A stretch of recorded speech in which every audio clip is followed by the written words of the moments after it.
Durhamtown, let's see if we get you a shot of the track. I know we got our drone up in the air. We're getting all our cameras fired up here. There's a good shot right there. All the drivers getting ready to go. Big shout out to our drone operator here today, Jeffrey Farver, AlumaCube Engineering.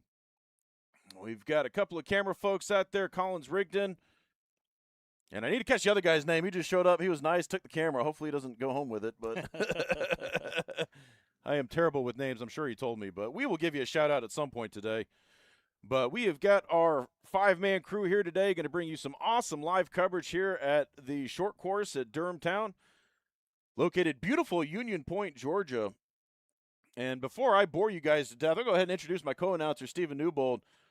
Stephen, first time here at a dirt track, right? Not first where time. they turn left and right. Yeah, I was supposed to hold up now. I am very well digressed in dirt track racing here in the Southeast, working with the Southern National Series, Schaefer's Oil, all those fun different series, Hunt the Front, and my own track. I'll say more recently, NASCAR Youth as well. Yes. Tell the fine folks at home about that venture you got going on. So I am the official voice of the NASCAR Youth Series for the 2026 campaign, and just got back from Vegas, our first big event of the year. Learned a lot. I'm still getting accustomed to quarter midget racing. Not something I have done a lot of research in, but I am now at least one big national race under my belt. I've done a couple regional races, and I'm starting to learn the drivers' names. That was a big issue I had during the big races. There was some names that, my God, it took 10 tries for me to get right. I mean, the best is when, you're up there butchering someone's name and the parent comes in and starts staring you down every time you butcher it. Well, the difference is they can't touch me where I'm at because I'm in like a very confined area that's, authorized personnel only. But, it took some time getting used to some of these names. Again, we're going all over the country. There's a lot of names that I don't know how to pronounce, and some of them were Hispanic names that I just totally butchered. And I apologized after the fact. And when we went live on Flow Racing, I finally got the gist of just about everybody handled. And there was about 210 kids, so trying to keep track of 210 different drivers was kind of difficult, especially on a national level. I mean, that's a tall order. I mean, I can't even pronounce American names, so. Oh, I butchered those too. There was one that I looked at it, and I was like, there's no way I'm getting this right. Joseph Smith? Smythe? Smythe? Smythe. It's usually who it is Smythe. But right now we are fixing to get underway. You can see a good grid of cars showing up here for round number 1. I keep saying cars. These are side-by-sides. I don't know. We got third member of our crew here, Jeb Boodle, in the booth. Hey, everyone. How you doing? He is our residential expert here, so he's going to correct all the mistakes we make. Cause yeah, I have no clue. We're a couple circle track guys out here just doing the best we can, and he actually drives these things. This is a new discipline for me, so I don't know about you. Yeah, I want to try to step in as much as I can to kind of And you're going to be racing here today, too, aren't you? Yeah, so we had a little issue in practice with my actual personal car, and usually I would be racing the Pro NA and Pro Side-by-Side. Wasn't able to get the Pro Side-by-Side out here today. Was going to run Pro NA. Like I said, had an issue in practice. So thanks to the Ewings with Top Box Racing, we were driving a RS1 in the Pro NA, just gain some points. I was going to run points in that class anyway. So, but enough about me. Just super excited to be out here and glad to kick out back in the race season. It's been a long off season, so good to be back out here. I am excited that we are back underway here at Durhamtown. That's one of my favorite tracks to come to last season, and happy they re-upped the agreement with us so we can be back out here giving you all the live coverage. And looks like we're getting ready to get our Vet 40 class kicked off. Now, this is a new class this season, right? Yes, sir. So this is one of our suggestion bot classes that we got at the end of Thanksgiving race. So we were able to add this, fit it in the schedule. So all these drivers are 40 and plus. So a bunch of old men out here getting after it. Now, are you having to check birth certificates here? No. Well, if they can get driver's license. No birth certificate with a 20 in there, right? Driver's license. No, but no. So we have NA and turbo cars. We will split them. If I'm not mistaken, we will probably have 2 safety pace cars. So we'll send one group out about 30 seconds ahead, and then which will be the turbo cars first, since they're faster, making about twice the horsepower as these naturally aspirated cars. So like I said, you're gonna have 2 pace cars, and one group's gonna go out first, and then 30 seconds later, the other group's going to be sent out. So if I'm not mistaken, that's the way we're going to do it. Could be wrong. We'll see if they change it up on me. but you look on your screen. That's a beautiful number right there. Anytime you see a DD214, it makes your heart happy. And I believe, is that the single seater? That might be Bruce Davidson there.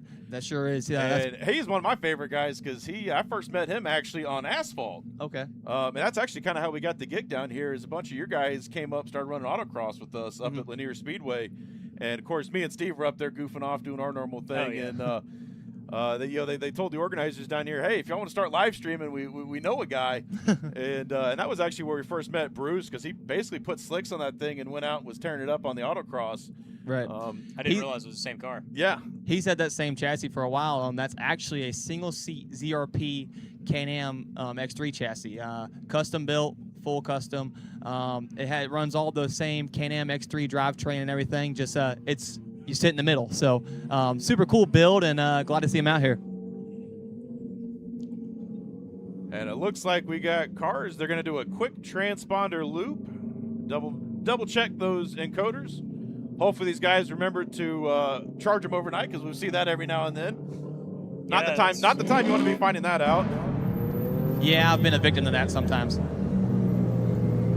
You know, I forget how loud these things can be, especially right your trackside. Oh yeah, no, it's when they come hoofing by here under speed, it's especially some of the larger classes.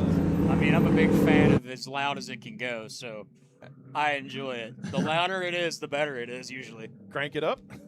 Yeah. Where's our noise meter? Hold up, I don't know if you could use that. That's trademarked. I can use that. I don't know if you can. I'll just tell them you told me it was good. Okay. And it looks like they're going to be doing a sight lap. That's normally where the pace driver pulls off. I don't know what to call it, pace car or pace side-by-side.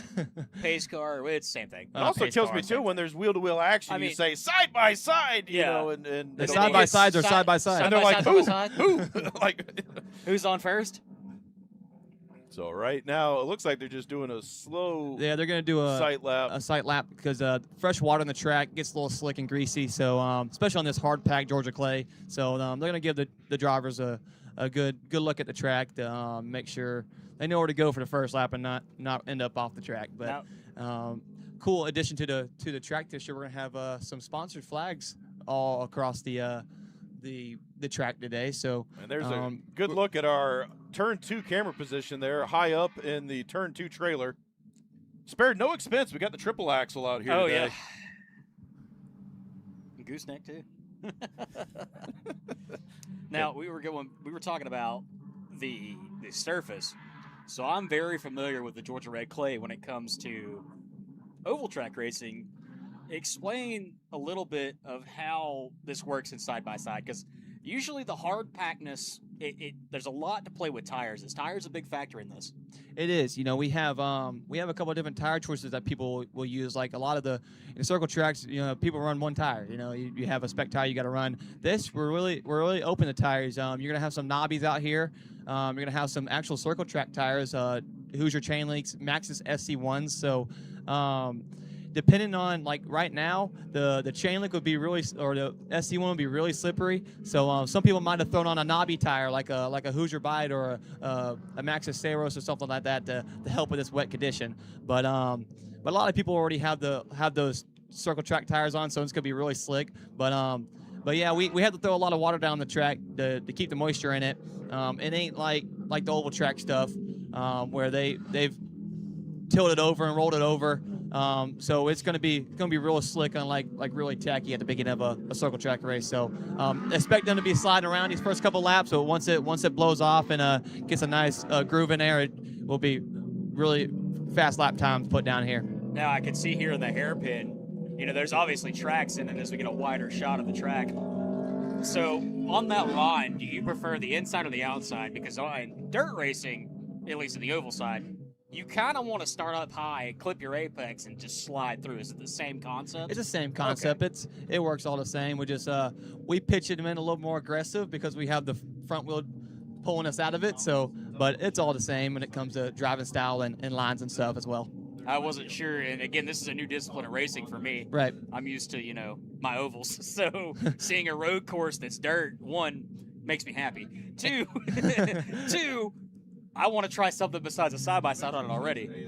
I just think it'd be fun. We actually had out here for Thanksgiving last year a Pro 4 trophy truck out here coming running around, and it was pretty cool to see out here. But no, that thing was incredible. 900 horsepower straight to the wheels. So yeah, they are something to watch for sure. But looks like we're crossing the Dobbs Automotive finish line right here, and about to kick off our first race of the day. So running through your starting lineup, starting 7th in the 65, Jim Harmon. Starting 6th in the 722, Felipe Teixeira. Starting 5th in the 316, that's Louis Teixeira. Starting 4th in the number 76, Nathan Whitmer. In the 3 position, in the number 54, Philip Masella. In the 2, in the DD214, that is gone now. But looks like we're going to get the go-ahead. And we are underway right now. We have to get that scoring data for you as soon as they come across the line, because they're doing that split start with this group. So there should be 2 groups of carts, and there goes the second group. Yeah. So with the starts today, we at the CA Technology flags, you can the leader has a choice to start anywhere between them. So once he makes that choice, and if you don't fire before that second flag, it's fair game. So that's the choose cone, we like to call it. Choose cones are always fun, especially in dirt racing. And there you can see on your screen, this is the lead group right now, the Vet 40 group, coming around the top of turns 3 into turns 4. I always get the turns mixed up here because there's only 5 of them. And they don't make up turns like they do in road racing. And we should see them come across the start-finish line here. And there you go, Dennis Kinlaw, your race leader currently.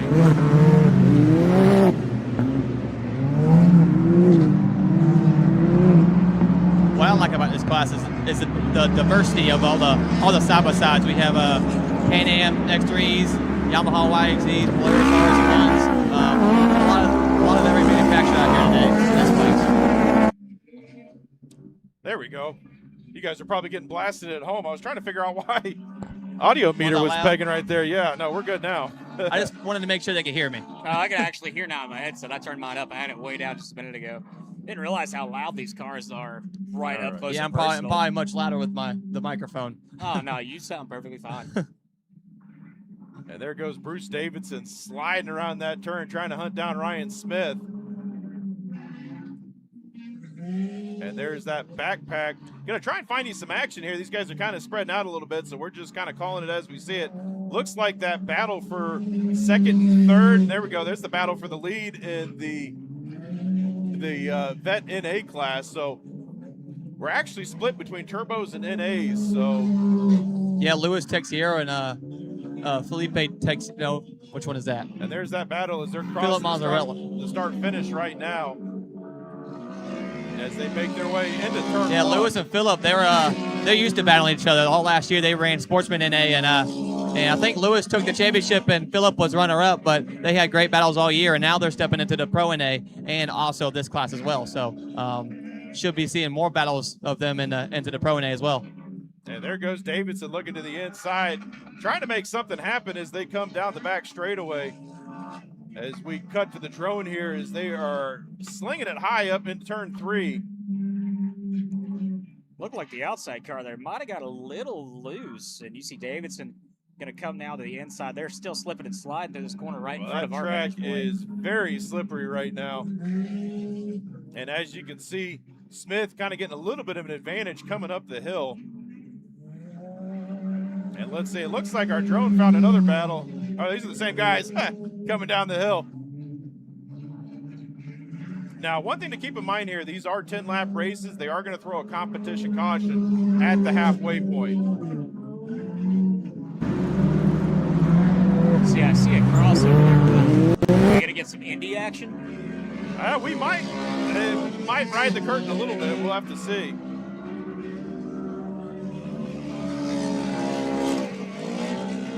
Right now, we're still watching that battle between Bruce Davidson and Ryan Smith coming down the back straightaway. And you can see Davidson's catching up in the turns. He's braking a little bit later, but Smith, and I was talking to Davidson yesterday during qualifying, he said Smith's got the faster car.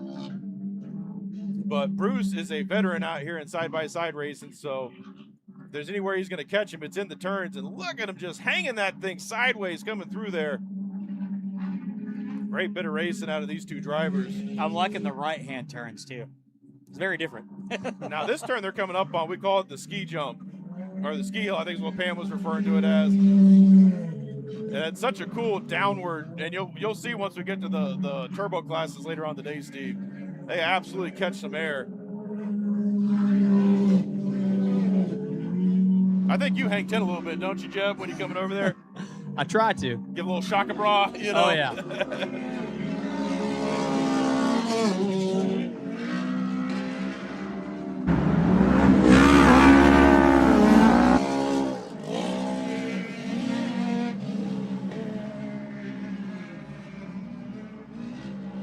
And right now, just about everybody's spread out. We're going to be going to that competition caution here pretty soon. We're on lap 4, so look for that flag to come out next time by. Dennis Kinlaw has a demanding lead right now. Yeah, and he's off to the races, so really the battle's for second and third. Will, we're at the races. I had to. I missed you, Steve. I missed you too, buddy. This is the first race we've got to do side by side. First time we've actually gotten to call dirt together. I'm always making fun of you for being a dirt guy, but... Oh, no, that's where it's at, man. And there goes Smith off the bottom of your screen. Davidson right behind him. And there you see that competition caution out. So as they hit the start-finish line, everybody's going to get mowed down.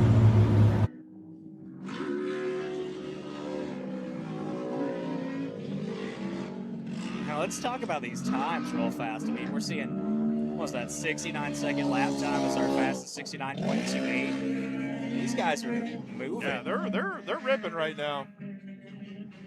I wish we had a track map in here. That way I could, see exactly what we're... Well, I don't want to say this out loud, but if you look at it, it kind of looks like a middle finger. When you look at it from the air. So okay. You got knuckle, middle finger, knuckle, thumb. And that's, and then back around. So if we show that on TV, we might... Yeah, no. Steve, there's children watching. So. Flip the camera around. No, I'm kidding.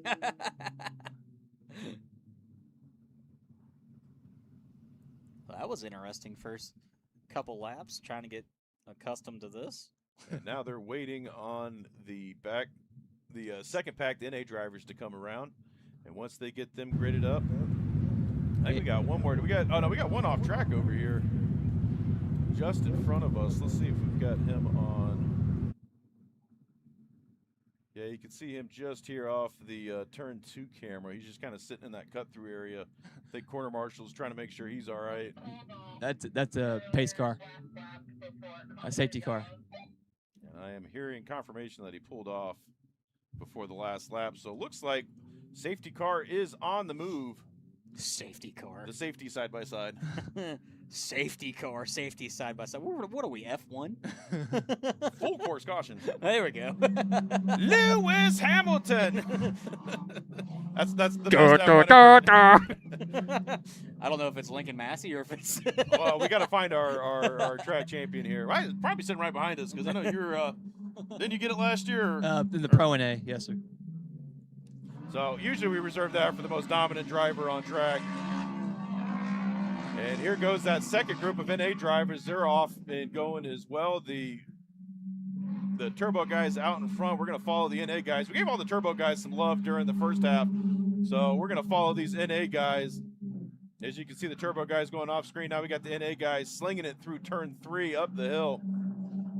I feel like at this very moment, they seem to be closer together. Those turbo guys have just kind of separated, but NA kind of on top of each other at what? They're staying pretty 4 or grouped 5 up. car lengths separation.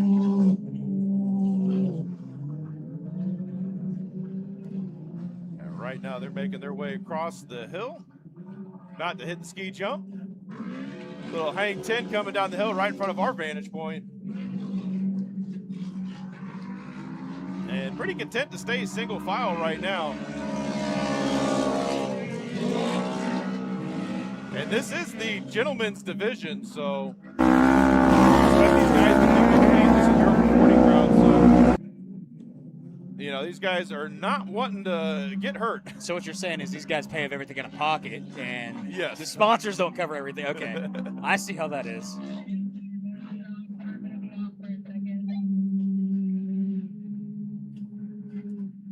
And coming down the back straightaway through turns 2 up the hill.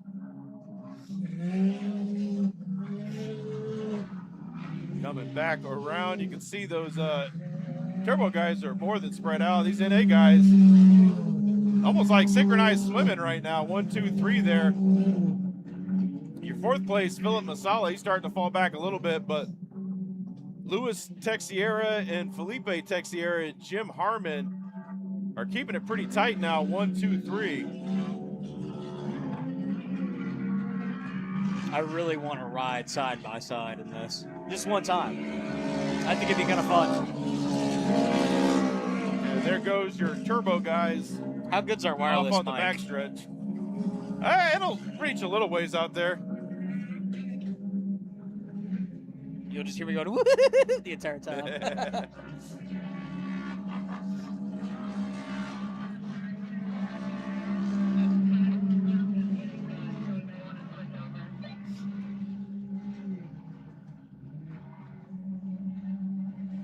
So overall order, in 8th, Masella. In 7th, Harmon. In 6th, Felipe Teixeira.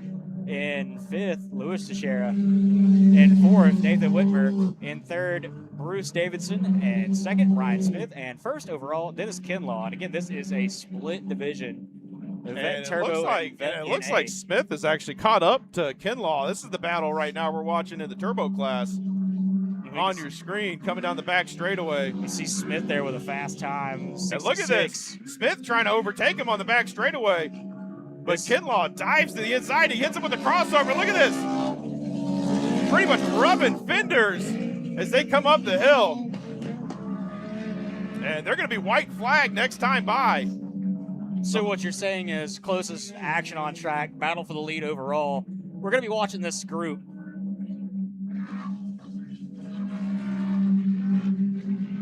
They're going to be 1 to go here, so just under 1.5 laps left in this race. And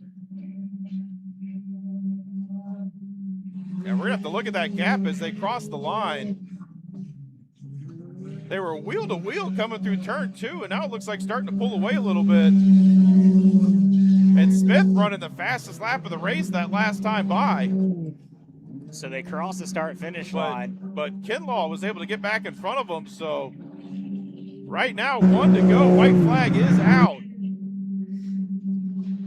So Kinlaw holding that inside line on the outside. Smith. Here comes Smith, though, charging about a car length and a half back. Might catch him here in this corner as we see the gap closing. And that's where he's been catching them all race, but I think Kinlaw might be in a faster side-by-side because he's just pulling on him in the straightaways. You see now the gap's closed to just over a car length and a half. And slide it through these corners. Gonna have to catch him just perfect here in these last couple corners. And they've got about 2 turns to settle this one right now. As you see them coming around the top of the hill, about to hit that ski jump.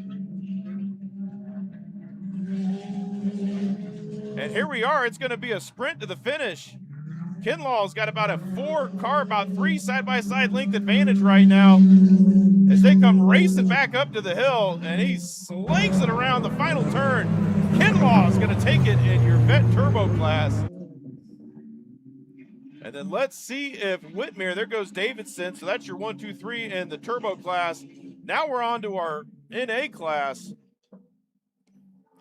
as they come through, I believe that's turn 4 and 5 right now.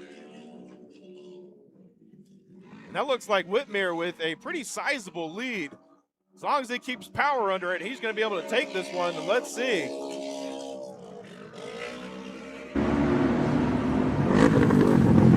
And yes, he does. Whitmer gets the win. Luis Teixeira in 3rd. Felipe Teixeira, in 2nd. Felipe Teixeira in 3rd. And then we still got Jim Harmon, and I believe Philip Marsala never came back out on track. So that is going to be your final finishing order for the NA class. And we will be with you momentarily for some Victory Lane interviews, so don't go anywhere.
Well, we're down here in Victory Lane here in the Dobbs Automotive Victory Lane talking to Mr. Dennis Kinlaw.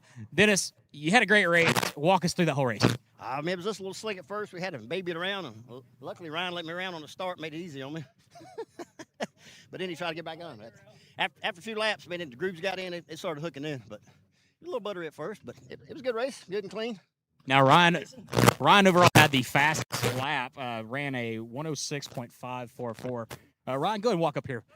So, Ryan, walk us through your fast laps. I mean, that last lap, you were trying to chase down Dennis. Oh, well, the track was coming in, and just trying to stay on the track. It was slick. I mean, it's real slick. And the power, you just barely touch the throttle. The tires get loose, and so we got a couple more races today. This is the first one, and I didn't wreck the car. I wanted to make sure we got to the next race. That always sounds like fun. I got to talk to Mr. Bruce Davidson. Now, Bruce, I've talked to you plenty of times down at Lanier. How are you doing today? I mean, that DD214 a little dirty, but minus that, overall, how'd you do? Oh, super fun. I like hanging back. You know, I'm 200 pounds heavier, so I finished where I'm supposed to finish, right? Good time watching these guys battle it out. First half was greasy. First half was really fun. I like that. Second half, like they said, track came in, it was good, and I had the best seat in the house watching those two battle. Good time. Well, that was your Vet Turbo class. We're going to get a quick word in with our NA class, so let's hop over here. Let's find Nathan. I don't know where he's at.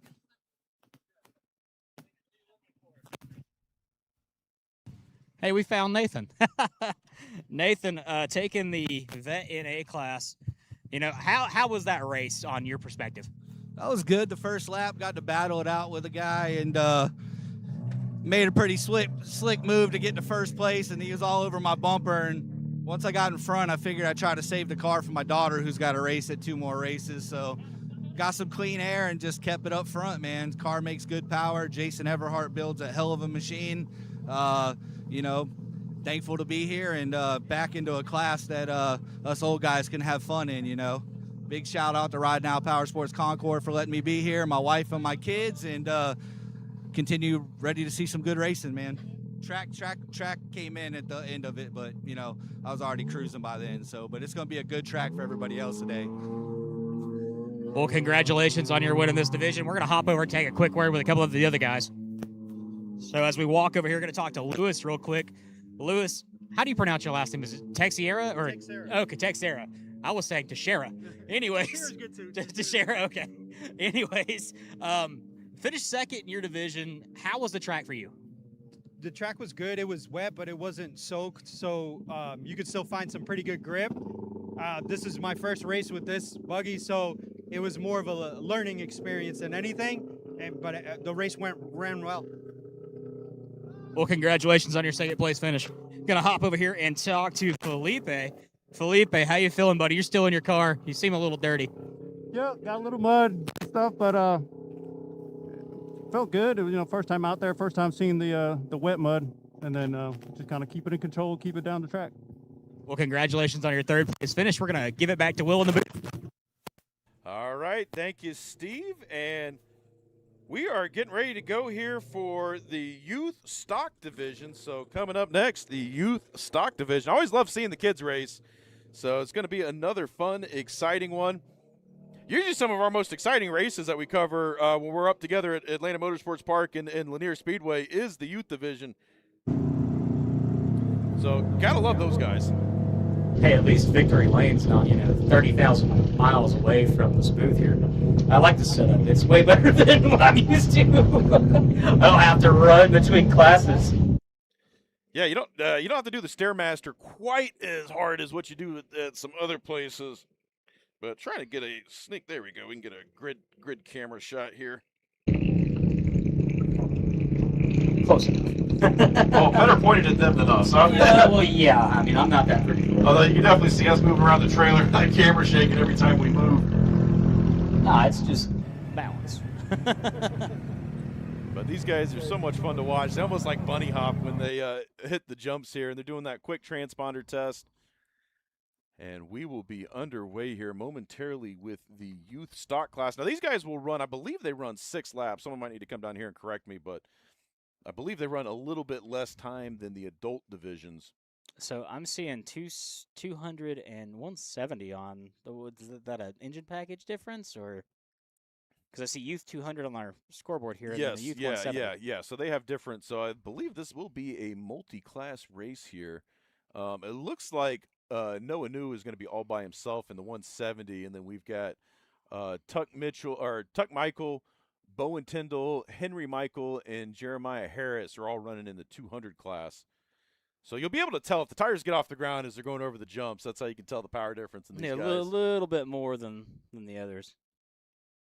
And so they are getting underway nice and slowly. What you like to see out of the youth division, usually up at the go-kart track, that's where we see a lot of restarts. Let me just tell you about these guys are youth itching. racing. Yeah, how's your high jump, Steve? Oh, yeah.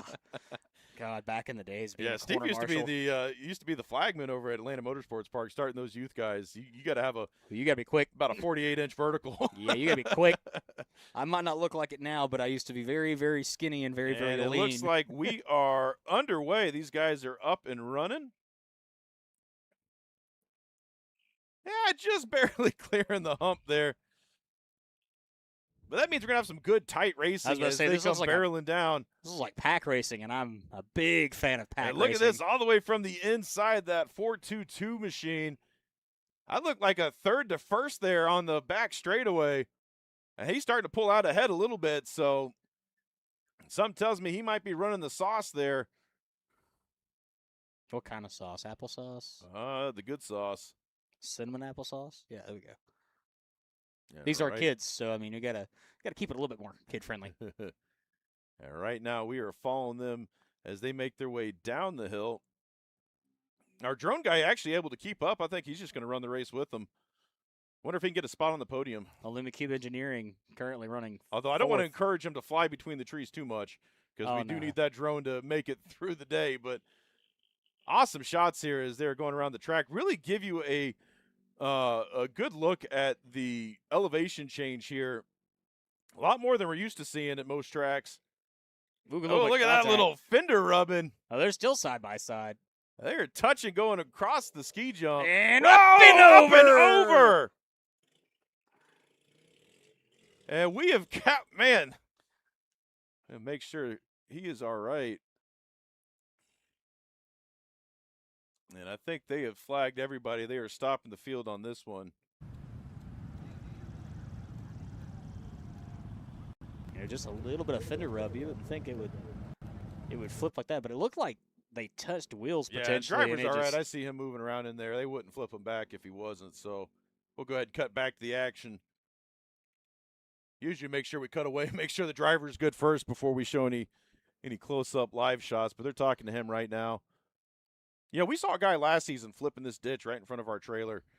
Ooh. And almost drowned in about 2 inches of water. Yeah, no, that's terrifying. And they flipped him back up, and he ran the race and ended up getting a podium. So speaking of flipping, so we had an incident back in Vegas, and boy, oh boy, was that absolutely terrifying. Well, it's always, especially when it's the kids division too. Yeah, that was the craziest thing I've ever seen. I have never seen a quarter midget get that far off of the ground. It was probability of how that happened, but it was absolutely wild. And he was okay. That was all that mattered. But that car took a beating. Yeah, not how you want your race to start, but looks like everybody is okay over there. And we didn't even hit the first lap, so I think they're going to call a false start on this one and probably going to have to start Stack it 'em again. Yeah.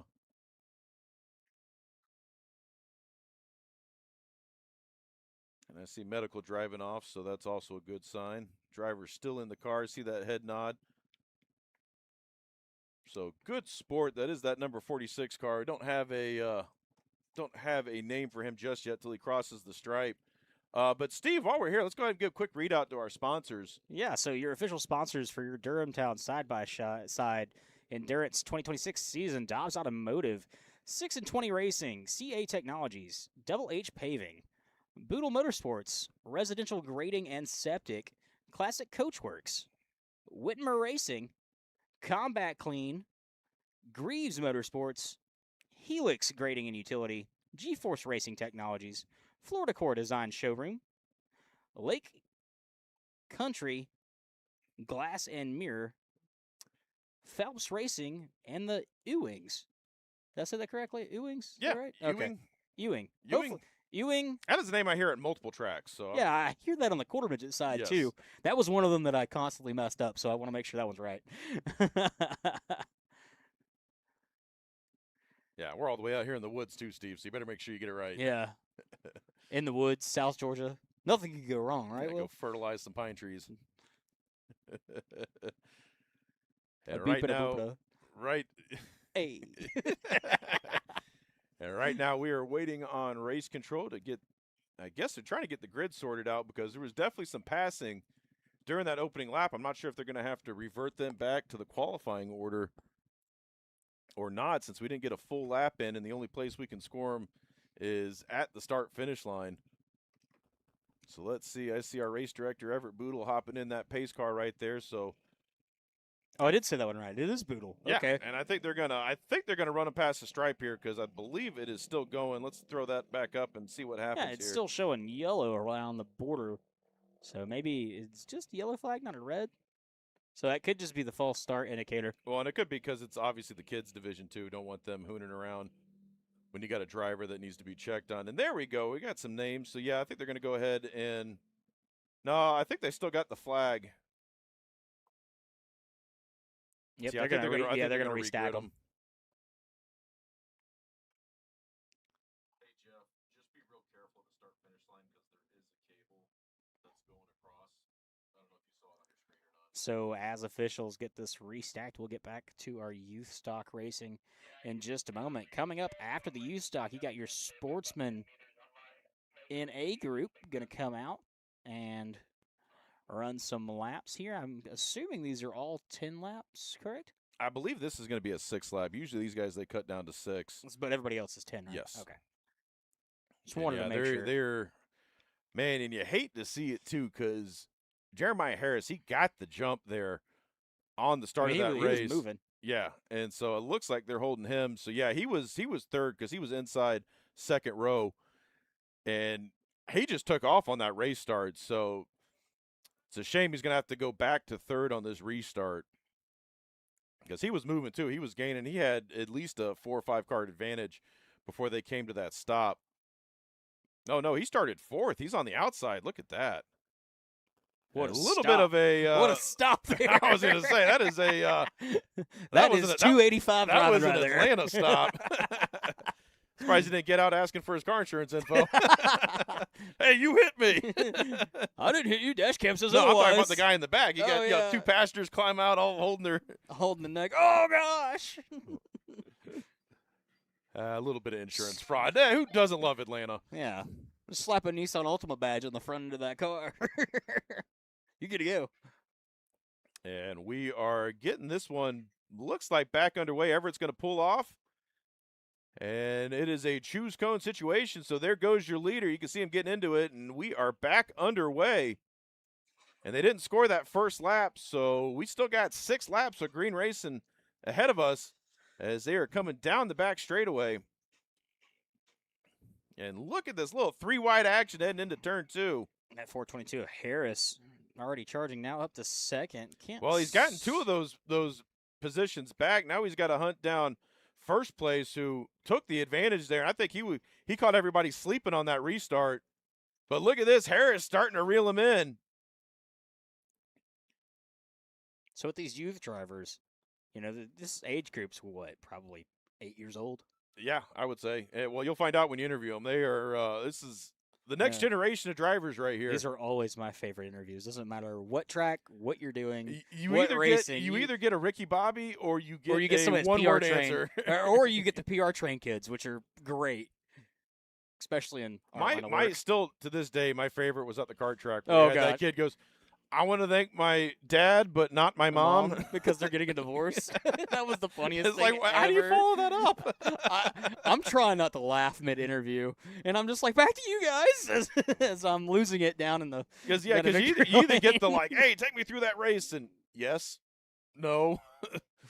I went fast. Or you get the. I don't know if you ever got the chance to interview Cole Denton in the Legends and Bandoleros, but that guy was probably one of my favorite youth interviews. But these guys do pretty good too here. And right now we are getting some action at the start-finish line.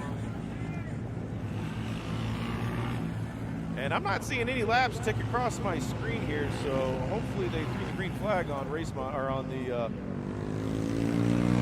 the scoring screen here. That'd be pretty easy. All I gotta do is go back and drag it.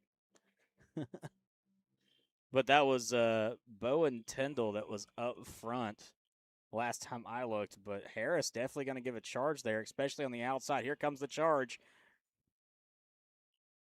And around goes Harris in front of Tyndall. I believe that's who we're following along on our screen. Yes, and he is trying to hunt him down. Harris already back up front. Only took him a lap to do it, and that is Tyndall in second place.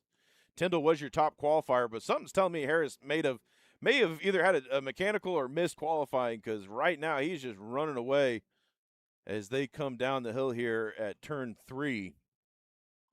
Yeah, Harris now has, I would say, what, a 20, 25? I guess, are we measuring in youth side by sides? Youth side by side. I'd say, it's probably that's about an 8 to 10. Look, my depth perception's off. I'm used to quarter midgets. Yeah, I think those glasses are fogging up a little bit in here, They Steve. are. 100% they are. And these little 200cc motors giving it everything they got to get up that back hill. They're also fighting the wet track, too, so I know that sticky track surface also weighing them down a little bit. That is my favorite, is when the track is just tacky enough. And we are watching them work their way through turn 6 here, back up into the final turn 7. And look at this. Tyndall starting to close that gap. As they come past our vantage point, almost he's side starting by to pull side. on him. Oh, he doesn't see him, though. Oh, just barely shuts the door as they come around the start-finish. And I think Tyndall had to back off a little bit as Harris gets the run coming down the hill. Look at that. Yeah, he's gonna Kicks have that thing into high gear. sizable gap now as they enter what I guess we would call the technical front stretch. Back stretch? I don't know. What do they call this, the front stretch or the back stretch? I call it the back stretch, but they call that turn 1. So really the turn that's in front of the start finish is turn 0. It's like how AMP goes, hey, that's turn 1 through, Yeah. 1 through 9, but it's actually turn 16 at turn 9. And it looks like Harris found an extra gear because he's starting to pull away.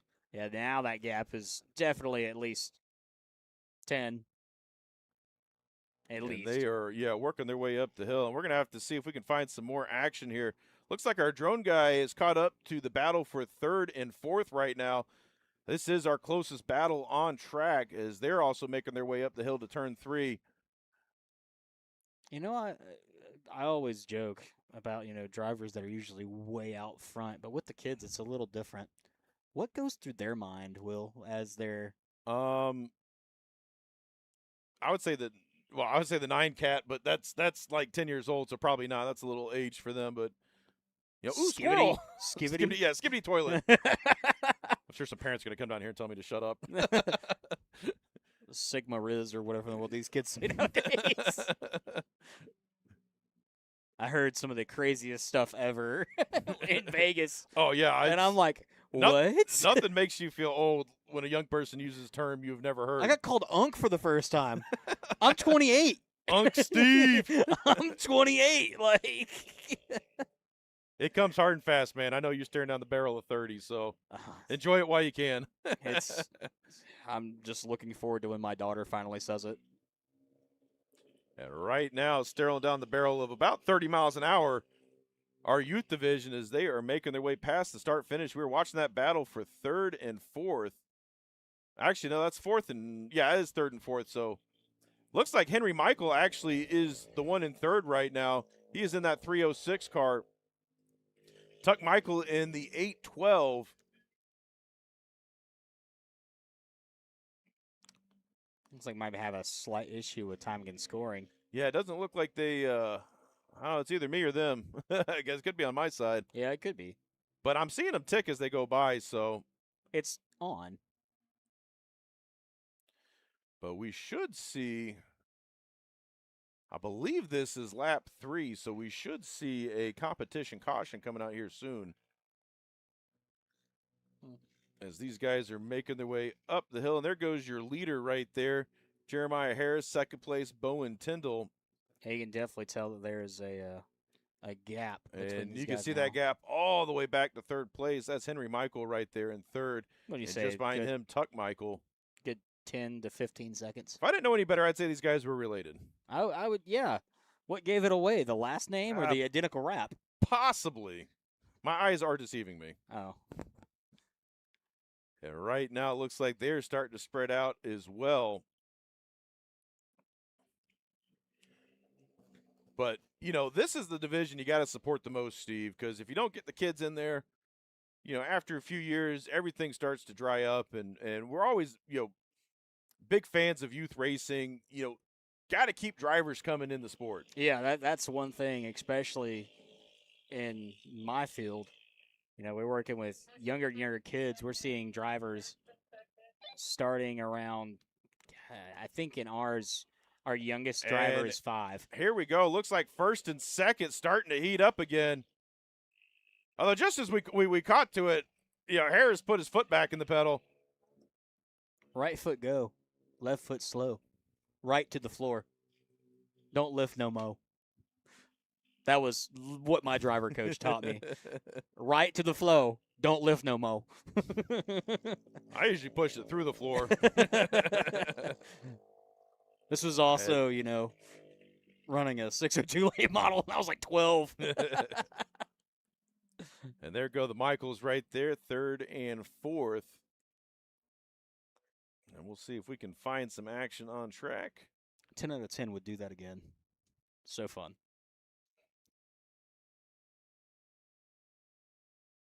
You were saying competition caution.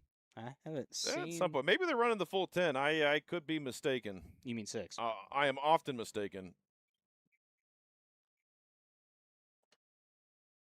Oh, I heard radio chatter. Sorry, I'm doing like 5 jobs here. Yeah, you gotta find the right camera. There we go. Executive producer, camera operator, announcer. What else are you doing, Will? Director of chaos. Yeah, I would say talent wrangler. Talent.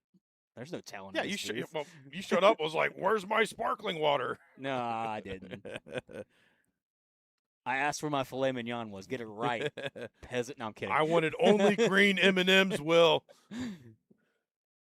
And right now we're falling behind Bowen Tyndall. He is your 2nd place driver, trying to hunt down Harris. He's been catching up. I don't know if Harris is having some mechanical issues because he's kind of backing off on it a little bit, letting Tyndall catch back up. But then the second he feels him, he's just puts that thing into 2nd gear and takes off. So. Oh, that's the checker flag. Oh, and yeah, so I guess we just ran it straight 6. And so there goes Jeremiah Harris.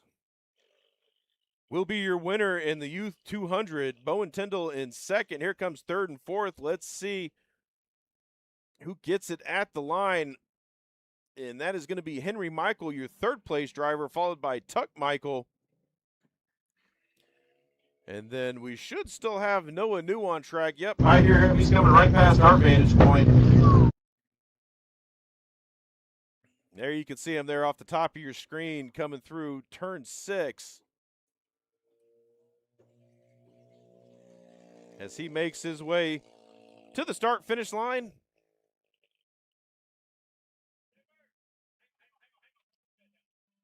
And that will do it for our youth division. Steve is going to go ahead and get trackside, give us some of our Victory Lane interviews. So coming up here shortly, we're going to have Steven Newbold out here. He's signaling to me. I think he's ready. Well, as we have Jeremiah Harris down here in the 422 in Victory Lane getting unbuckled. How you feeling, buddy? Nervous and excited. So is this your first race here today, or have you been out here before? I've been out here to test, but yeah, this is my first race. Well, you definitely had some dominance out there. You started fourth, making your way all the way up to first. You feel good? Heck yeah. That's what we love to hear. Again, Jeremiah Harris first overall. We're going to hop down here to number 44. Hell yeah, Bowen brother. Tyndall. Bowen, how you feeling, buddy? Good. You seem like you got a little dirty. You liking it? Yes, sir. Well, we're going to hop over to third real fast and talk with Henry. Henry, buddy, how you doing? Good. How'd you like the racing out there? Really good. Heard that, guys. It was really good. I don't know where the drone is. Oh, there it is. Really good down here in Jobs Automotive Victory Lane. Back to you, Will. Yeah, you couldn't see me. I'm up here waving at you, Steve, like a goober here in the booth. And that is going to be your youth division, folks. Some great racing action. Coming up next, we've got the Sportsman NA division, so that's going to be another fun one. Why'd you mute me, Steve? Sorry, I'm used to being number one. Yeah, Sorry. I know. Well, great shot of our drone guy's truck lid. Hey, there's nothing wrong with that. What is that, twin? And so right now we are waiting for that NA division to go ahead and get gridded up and on track. And we will be back with you guys momentarily.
And I can hear those NA cars starting to pull back on track, which means we're about to get ready for another round of racing. I do like racing. Do you like racing, Will? Yeah, I love racing. That's why I'm here. Me too. I look at that great shot looking down the barrel there of our grid, getting ready to go. Perfect, like angling too. Like, I mean, See right between both trees. And one thing we're going to notice as the day goes on, this track is going to start drying out. It's going to start getting a little loose. I mean, it's loose when it's wet. It's loose when it's dry. But the big thing is once it gets dry, it's going to start getting dusty and visibility is going to start falling. And that's really where you're going to have to mind where you're at on track, whether you're following somebody closely, Now, off to the side a little bit so you can see. these guys don't have spotters, do they? Some do, some don't. I guess it depends on. Is it mandatory for a spotter, or? I am not certain. I need Jeb to come back down here in the booth and let me know. We need a clarification on that, because that would be, from my personal experience on dirt, that kind of gets kind of scary sometimes with no spotter. Now, spotters for late models obviously are just stick guys, but there's no radio communication. And I wonder if it's the same way here. If at a certain point on track where spotters are, they have the sticks to be like, hey, your gap is big, small, medium, or they're on top of you. And when you get the X, you're about to slam into somebody. That's where it's never fun. And it looks like our pace car is coming back around to scoop up the field. And this is going to be a good one, Steve. Looks like we got, it's either 10 or 11. 10, 9, 11. 6. 7. Maybe 8. Oh! Maybe 9. I see what you did there. Yeah, I'm tired of that one, too. I know. Talking about the youth. The brain rot trend. Yeah, how was that out in Vegas last week? Yeah, it was bad. We banned the words 6 and 7. Yeah, drivers are no longer allowed to take the number. Yeah. Yeah, how many future drivers do you think are going to be the number 6, 7? Once they're later on in life after that trend. Well, I mean, I know for a fact my daughter's going to take the 31 because that's what I ran. Nobody important ever ran the 31. What was it? Robbie? I still think Robbie Gordon, I think, was the biggest name that ran the 31 car. I still think my favorite was the Bandolero driver. That was the M00. Moo. And it was a cow. And their whole livery was a cow. Yeah, and they were from oh God, where were they from? They were somewhere near Indianapolis, but it was like Jersey. They come Jersey down here and cow run. area. They run in the summer series at Atlanta Motor Speedway. That's where I usually see them. The Thursday Night Thunder that they run. Are they still running that this year? I hope so. I haven't heard anything from Ken. So usually they almost ran the road course this year, but they ended up getting rained out. I was actually real excited to see that. And you can imagine my disappointment when the weather came that weekend. I get super sad usually around this time of year. You should seek professional help for that. I have. And I called my doctor, and my doctor, who happens to be my promotional guy, which also happens to be me, and he said that I have a case of I need a race-itis. I need a lot of race. And that usually fixes. It all came down to weather. And pace car pulls off. Let's see if they fire off here. And they do. Green flag wide open. And we are underway in the Sportsman Naturally Aspirated division. Look at this little bit of rubbing. Oh, almost gets it around. Checks up the entire field. That's going to give first and second the advantage to get some runway ahead of everybody else. But look at these guys slinging it through turn 3, coming down the hill right here.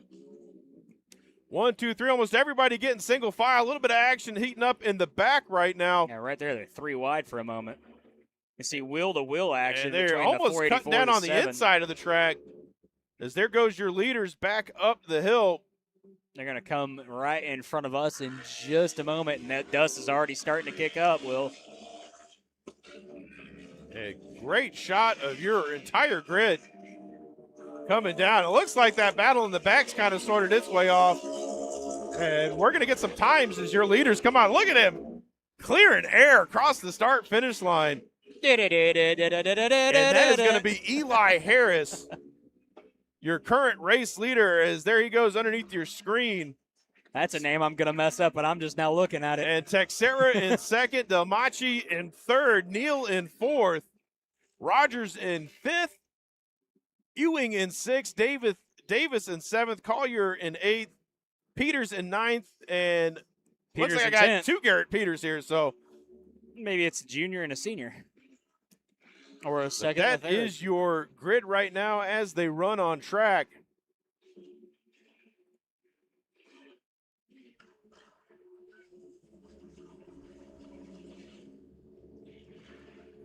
And there goes second and third up the hill. First is already checked out. And right behind him, second. There we go. Sorry, I was third and fourth. That's going to be the battle we're watching right now. It's going to be your closest battle on track as they come slinging past our vantage point here. Back up to turn 7 and across the start-finish line.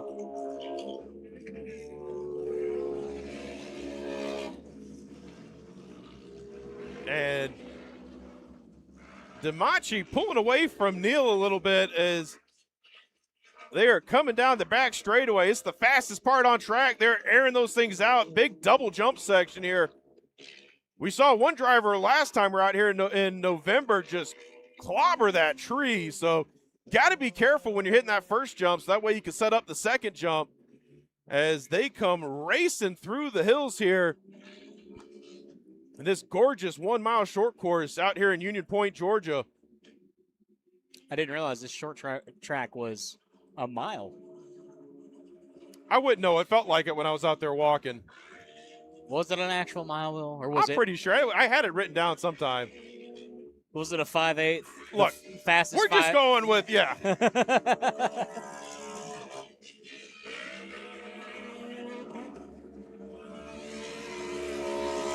And we are watching that battle for third and fourth right now. Demachi and Neal. Demachi trying to hold off Neal as they come racing. There goes second place under our screen. Then there's third, so they're starting to spread out a little bit. And we're going to have to see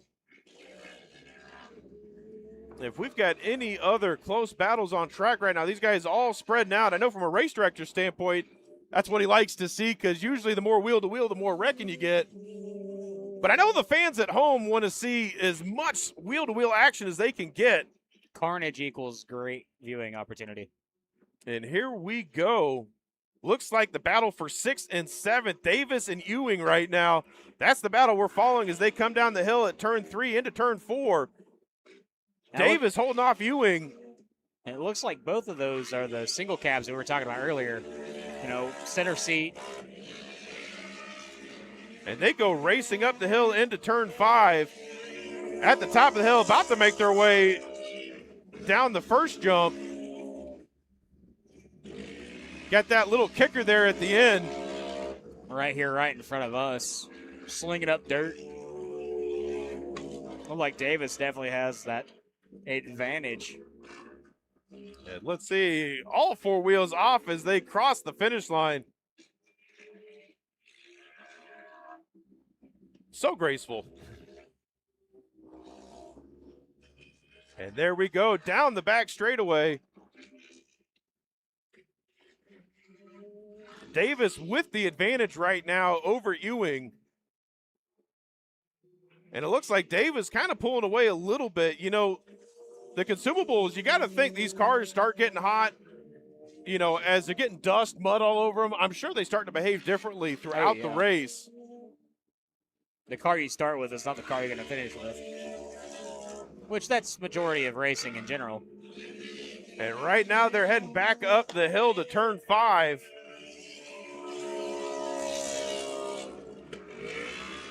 And let's see where they're at as they are coming down, catching some air. And they're about to come past our vantage point here through turn 6 and into turn 7.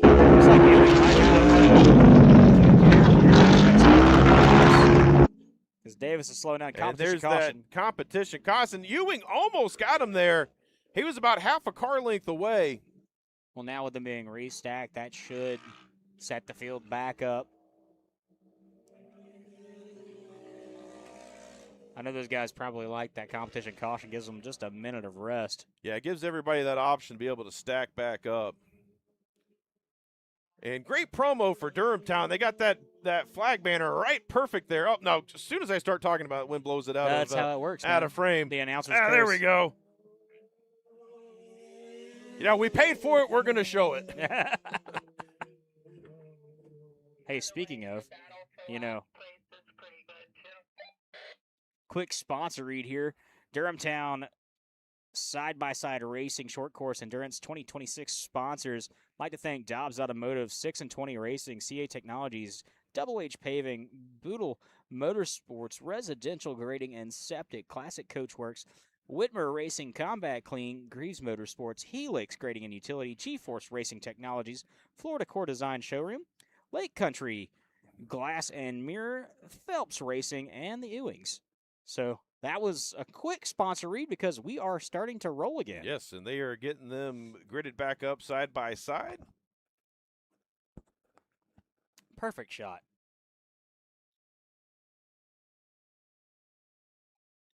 You get double Durhamtown, Yes, and get the the top right and the flag. Let's make it triple. And if you love any sort of off-road racing, we gave the sponsors a read, but let's talk about Durhamtown for a second. This place, I believe, almost 5,000 acres of off-road trails.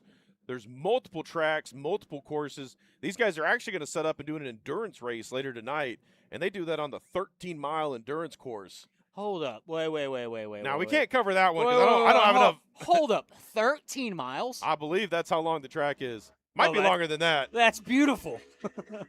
And here we go, underway again for the second half of this race. Eli Harris is going to lead them. Between the 4th place and 5th place driver. Didn't get the numbers on that, but they were side Look at by this. side. They are still side by side up the hill. Harris trying to fend off Texera. Oh, Texera runs it wide. He loses one spot. He's about to lose two. No. Or no, he was they're battling for second. So that was actually Damachi. I don't care. I'm getting excited. Yeah, this is fun. Especially when they're grouped up like this. Oh, yes. What you love to see. Coming down the ski jump here. Harris all the way out front. Texera in second.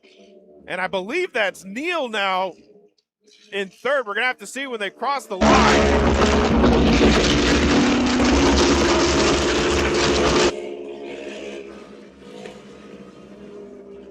And that is Texera up to second. Mike Neal in third. Damachi in fourth. Rogers in fifth. Will, thank you for inviting me. I'm enjoying this. This is very entertaining being here in person, Now imagine if they added jumps to the kart racing at AMP. Now that would spice things up. Super shifter, twin 125s. Yeah, stadium super shifters. Yeah, stadium super shifters and bring out the twin 125s. I don't know if you can make a suspension strong enough to handle that on road. That's what Bilsteins are for. They'll figure it out. Well, no, they would just race little power wheels with like giant suspension would be how you do that. With a Briggs LO2 on the back. Oh, that would be sick. I'm all for it. We're trying to do some crazy stuff like that at North Georgia. And right now, we are watching that battle for second and third. There goes Harris off your screen. There goes Texera. So actually, that's third and fourth. That's going to be Mike Neal and Damachi. Luigi Damachi. That is a racing name for you right there. Very Italian, very Formula One. I love it. And there goes Neal swinging a ride, peppering the crowd as they come by the start finish. As they make their way to turn two, about to come onto that back straightaway. We're watching that battle for third and fourth right now. I know we're talking about the battle at third and fourth, but look at that fast time by Harris, 106.73. Oh, he is checking out almost. That's a full second and a half faster than everybody else on track.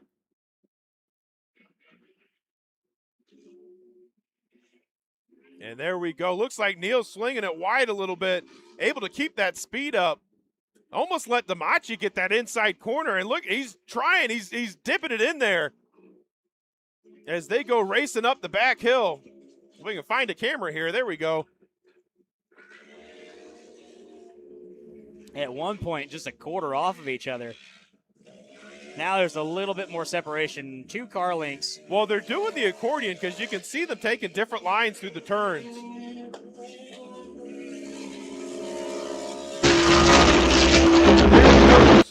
Neil across the start finish, so going to be 2 laps to go. First and second are pretty gridded out or spaced out. This is the closest battle on track, and there goes Damachi trying to stick that fender up in there. He's been trying all race, and he gets close to him here on this back straightaway, but we're going to have to see as they come barreling into turn 2. Definitely has the better run entering the corners on exit. It looks like it's going to go to Neil, but they're just about side by side as they enter this next round of corners. Here comes Damachi on the inside. He tried it. Not able to make it stick. And he's still pushing that thing.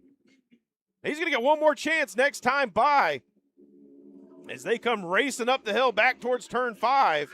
Whoa, almost got a little donkey kick there coming off the top. Neil got to keep that car under control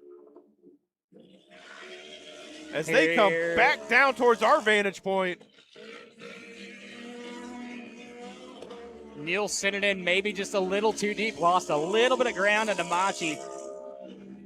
Neil still going to hold that 3rd position. The white flag in the air one more time around. Harris is still your current leader, followed by Teixeira, Neil, Damachi, Rogers, Davis, Ewing, Peters, and Collier. And Damachi falling off a little bit there. You know, he was right on his bumper. Now about 8 car lengths back. He's going to have to push hard if he's going to make some ground up here on this final lap. And you can see that gap right there on camera as they go up the hill to turn 3 for one final time. And there goes second place, Teixeira, off the bottom of your screen. And look, he's starting to pull it back in. He's going to take a nice tight inside line here. And just sends it a little too wide. Couple more corners to go as they go back up the hill. And there goes first and second off your screen. And back on to 3rd and 4th. Here we go. Mike Neal, Luigi Damachi.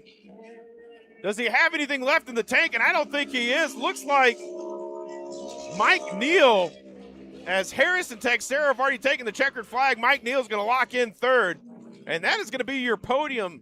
Eli Harris in 1st, Felipe Teixeira in 2nd, Mike Neal in 3rd, Luigi Damachi in 4th, Kaya Rogers in 5th, Avery Davis. Oh, I lied. Avery Davis there getting that 6th spot. And then Tillman Ewing, looks like Kaya Rogers. Oh, no, we got a sad side-by-side rolling over the finish. And there's Kaya Rogers.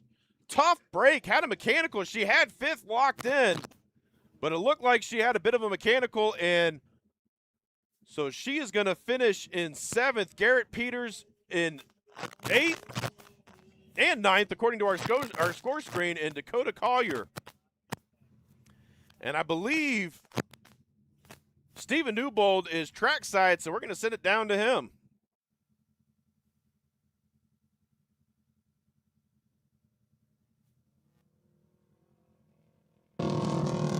Down here in Dobbs Automotive Victory Lane, Eli Harris. Eli, you kind of ran away there at the end. How'd you do it? Just put my foot on the floor and just not lift. So you weren't going to lift until you saw gone or a checkered flag, basically? Yes, sir. That's the way we like to hear it. Well, congratulations there, buddy, on your sportsman win. We're going to hop over here to 2nd and talk to Felipe again. Felipe, you finished 2nd in this round. How you feeling? I feel good. It's car's running good and stuff, and just kind of keep up with him. I know he's good, so just keep up with him, and we're good to go. It was a great run. We're going to talk here with Mike Neal. Mike, man, you were battling there with Luigi. Oh, yeah. You're going back and forth. Tell us about that. I was lucky to get around him, and I don't know if he slipped up, but I knew once I did, I had to drive an extra wide car, because if he got around me, I wouldn't have been able to catch him. He's a faster driver, but held it down. First time the General's been over here, for me at least. My wife's had it over here, but first time I've had it over here, so it's a good race. Well, congratulations on that 3rd place finish. Look forward to seeing you guys a little bit later. Back to you, Will. Checkers or wreckers. That's what I love to hear.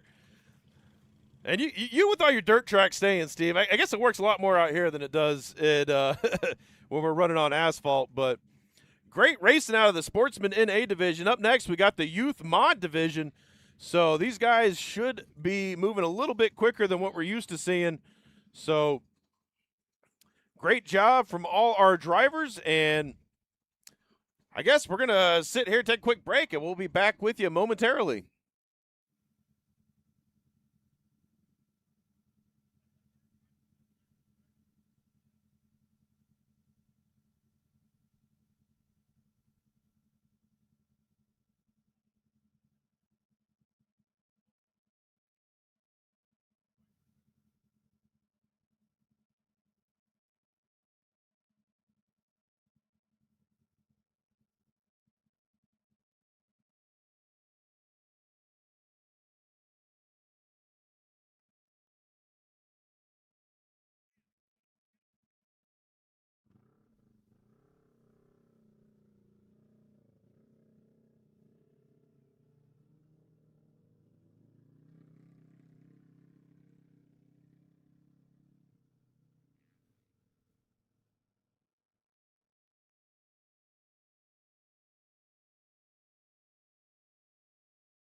Also love the fact that the whole freaking event is sponsored by Good Deal. So every race we go to, it's like, want a milkshake? Yes! I love this! Bring back the $5 box! Yes! You heard us. Mr. Camera Reeves.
All right, we are back here at Durhamtown in Union Point, Georgia. We have got the youth mod division coming up here next. You can see our race director getting everybody lined up here real quick before they get them released.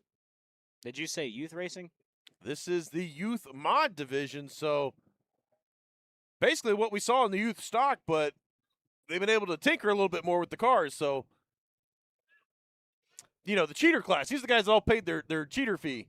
Oh, I didn't know Weber had a an off-road track. This is new. Hey, we need to get Weber out here. Why don't you're trying to get him up at no. You can't talk about that yet. That's classified. You know about it because I don't know about anything. I don't know what you're talking about. But yeah, it's gonna be awesome. That's all I'm gonna say. I would love to see a good tank weld class out here going over jumps. Propane weld. There comes Gage Martinez again.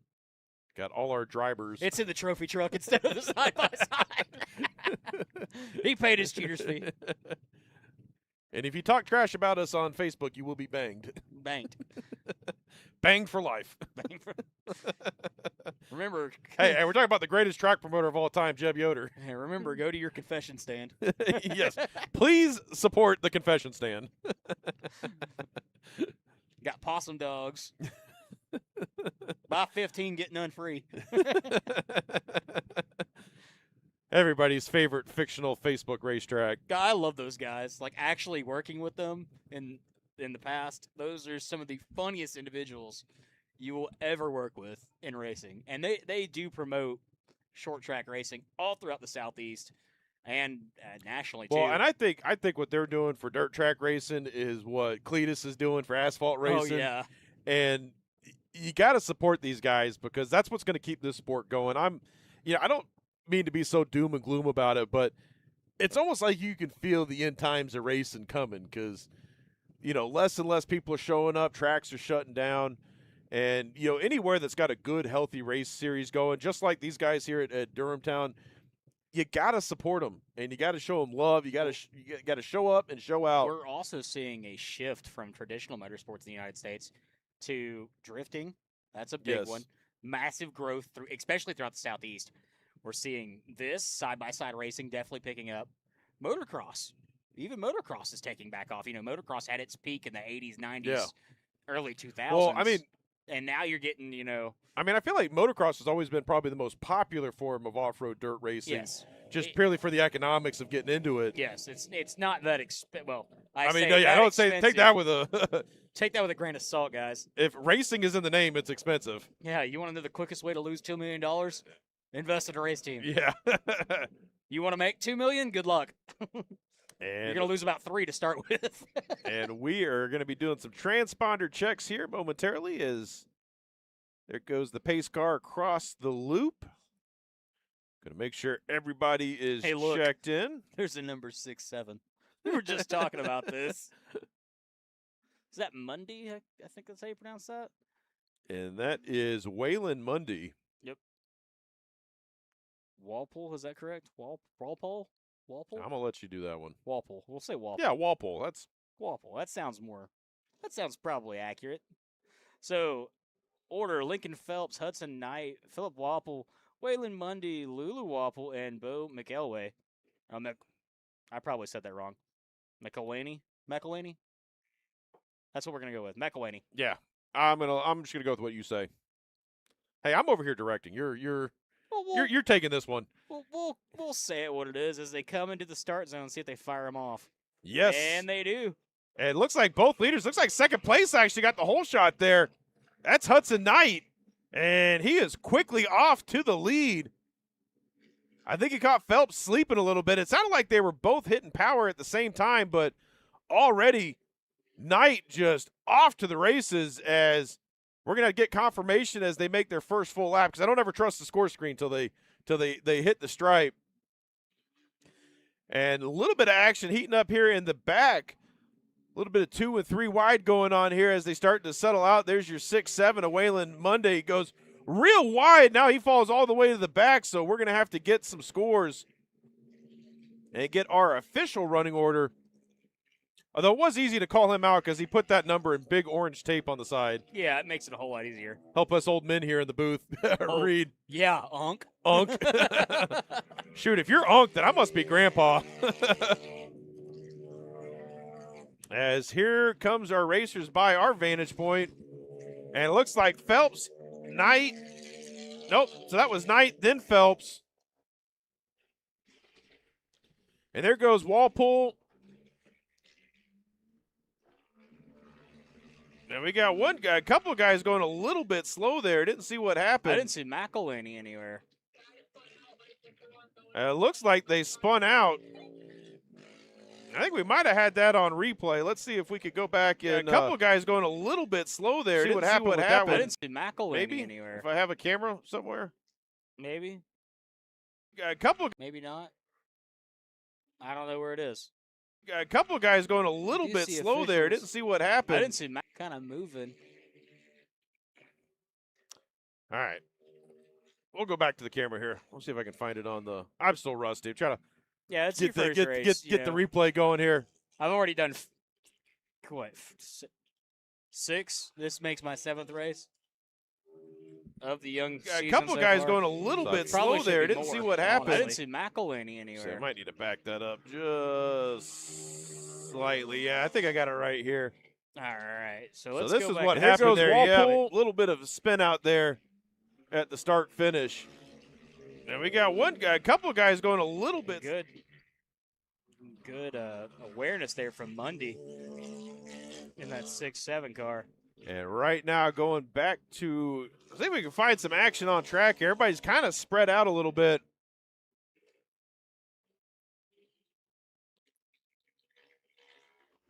So we're just hopping cameras, seeing what we can find right now.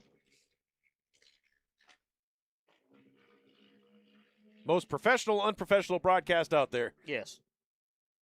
If you would like your broadcast Well, the nice done- thing is I don't have to passive-aggressively talk to the director anymore because Yes, I you am the are. director. Yeah, you passively aggressively talk to yourself.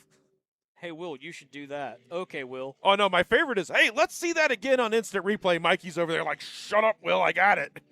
It's coming. Just wait a second. And right now, that's the 327 of Philip Walpole.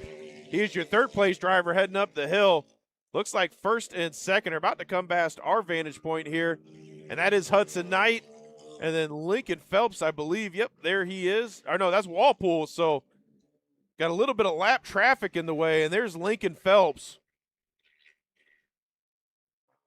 So I believe the leaderboard might be. So right now, everybody, oh, and we got another one going around.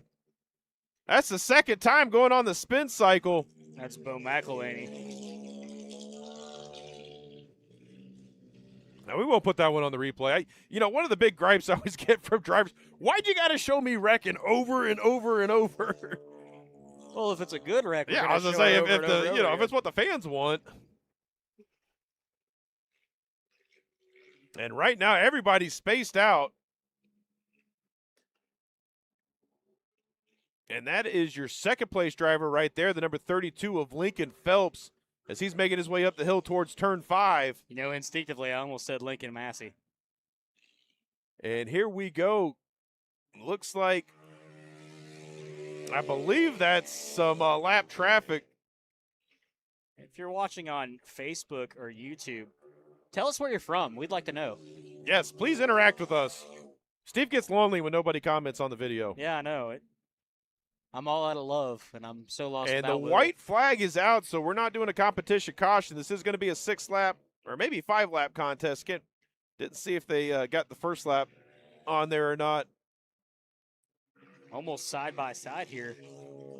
And I believe that's potentially our leader and Walpole.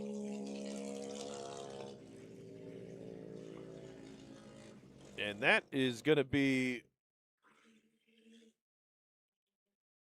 McElhaney and Walpole. Walpole, I think, having some mechanical. He's been a little off pace this whole race. Yeah, that's about 40 seconds slower than the rest of the field. And that's Waylon Mundy coming across the start finish right there. So we should see the leader right there on camera. It's going to be Hudson Knight coming around for one final time. He's been so dominant this race. And we're going to see what that final gap is as he makes his way, takes the checkered flag. And there goes second place, now past our vantage point, as he slings it wide a little bit. Everybody likes to pepper the crowd there on that final turn. And so we are waiting for the rest of our field to come around. As you can see them making their way down the hill, through the ski jump, through turn 6, one final time.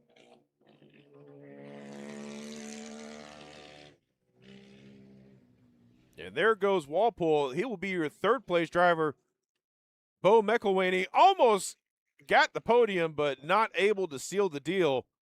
So your top 3 are going to be Knight, Phelps, and Walpole. And Steven's headed out there to victory lane, see if we can get a word with our winner. I can already kind of see him on the camera there. Wave to the fans, Steve. No, other way. You're on the webcam. Hey, he can't hear me out there. But great, clean racing, what you love to see. And we're going to send it down trackside to Steven Newbold.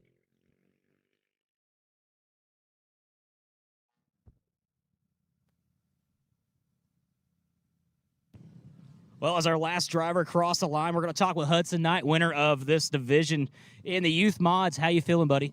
I feel really good. I qualified first yesterday and then drew a 2, so I started second and got him on the start and didn't look back from there. Well, congratulations on your win. We're going to go ahead and hop over to our second place finisher. That's Lincoln Phelps. And we're going to just reach in here through the crossbar. Lincoln, buddy, how was that race finishing second? Really good. Really good. Just really good? You got anything else? Not really. All right, so Lincoln doesn't have much to say. We're going to hop down here to Waffle. And, buddy, how you feeling? Good so far. So are we saying your name correctly? Is it Waffle? Is that correct? Yes, sir. Will, we finally got one right. It's only taken, 50 races, and we finally got one right. Hey, even a blind Anyways, squirrel finds an congratulations on your acorn. third place finish. You got anything else to add? No, sir. All right, back to you, Will. Short and sweet, what we like to hear, because we are trying to get through this program a little bit late getting started here today, so we got some schedule to make up because these guys have got that endurance race to get to. So good job on Steven for keeping the questions brief. I know the especially the youth drivers, probably what scares them more than driving is probably the post-race interview. Some of these guys are PR trained, so it makes it a whole lot easier, but there's a lot of them that are not. Well, that's it's a very important skill to have because we talk about this. You can be the best driver in the world, but if you're a dud on camera, you will lose out sponsorship money to Chase Elliott. I wasn't gonna say it. I could say it You because mean I'm actually friends with him, so I can you say mean it. you mean NASCAR Series champion Yes. Chase Elliott? Yes. Terrible on-camera guy. But, okay, like, you can put a camera in his face, and he has no clue what to say. You're sitting here conversating like me and you are. Dude's the funniest dude And you've ever met. I will say this because I love Chase Elliott, so I mean this with no disrespect, but if his dad wasn't Bill Elliott, he may not be where he's at because just it's a hard thing to do. And I mean, he's a down-to-earth guy. He's really chill. And Yeah, he's definitely a great guy to hang out with. But man, interviewing. Interviewing is like talking to a board. Yeah, and that is something sponsors look for when they're trying to sign deals with drivers is you got to be as good on camera as you are on track. Now, one of my personal favorites up and coming, Brexton Bush. Brexton, great interview kid. Of all the kids I've ever interviewed, he'll give it to you point blank. He does not care. He'll just sit there. He's like his dad. If he thinks you're a terrible driver, he'll just straight up call you out on camera. He doesn't care. It's beautiful. He'll be like, yeah, that guy drove me like he was a stupid idiot, and he'll just say it like it is, and then immediately we get back to, the regular conversation. And we have got our next division on track, the women's division, coming up next. So doing that quick transponder test as they get rolling here. Let's see if they make them go by one more time. I don't think so. I think they're going to make sure the grid's clear. It looks like everybody's getting the thumbs up. You want to run this lineup? I'm just making sure my wife doesn't hop in the truck and join them here because because she is our fearless camera woman out here in turn 1. I did get the name of our camera guy in turn 2, CJ, out there. Big shout out to him. And here we go. We are off. Women's division underway here at Durhamtown. And they are off flying right now. Slanging it sideways coming into turn 2. Looks like first to second already getting a little bit of a healthy lead as they go racing up the hill. Third place trying to catch up. A little bit of competition back there in fourth. This is a 4-car grid right now. And we are in the opening laps of the women's division here at Durhamtown.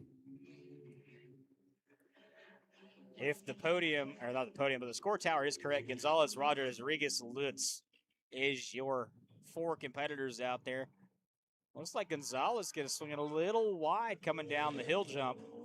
Rogers right on the tail, though. Not much separation. They come to our vantage point. Oh, it's second. Oh, eating the curb. That's definitely going to throw her off as they make their way back up to the start finish, and we're going to get some scoring data here. And that is Kaya Rogers in your leader, Joanna Gonzalez in second. So Joanna was the one that kind of went a little too far on the inside there at turn 5. And now she is, look at that, she is on fire, rolling down the back straightaway.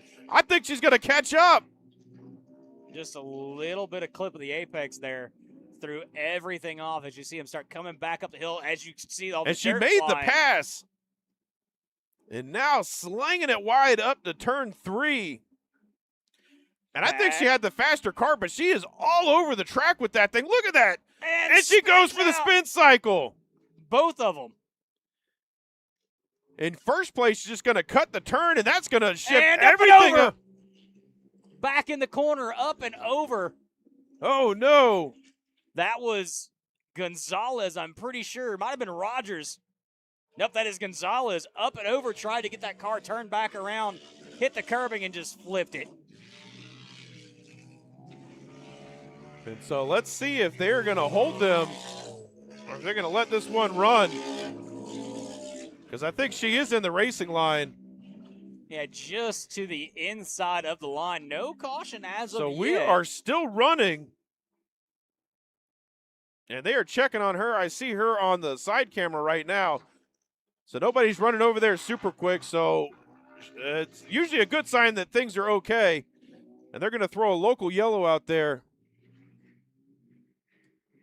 So she's just off to the inside there in the corner.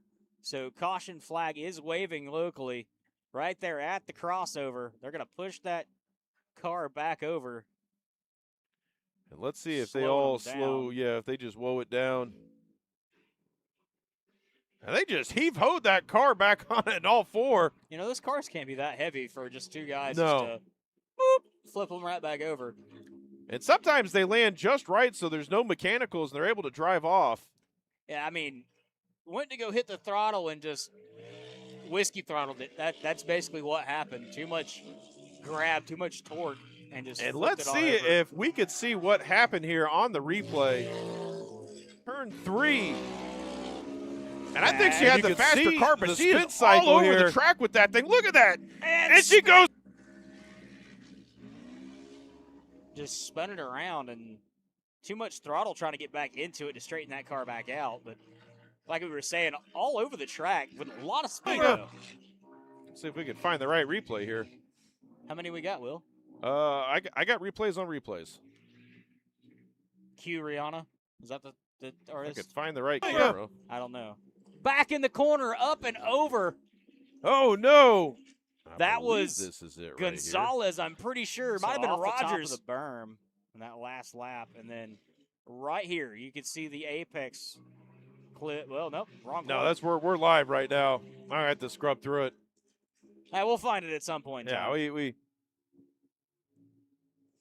Back to what we were doing, and that's live racing. You see our leaders coming right in front of the vantage point here in the booth. The 13 car up front, followed by the 538. Oh, and I realized what it is. I don't have that camera on replay. Well, yeah, we wouldn't have had it anyways.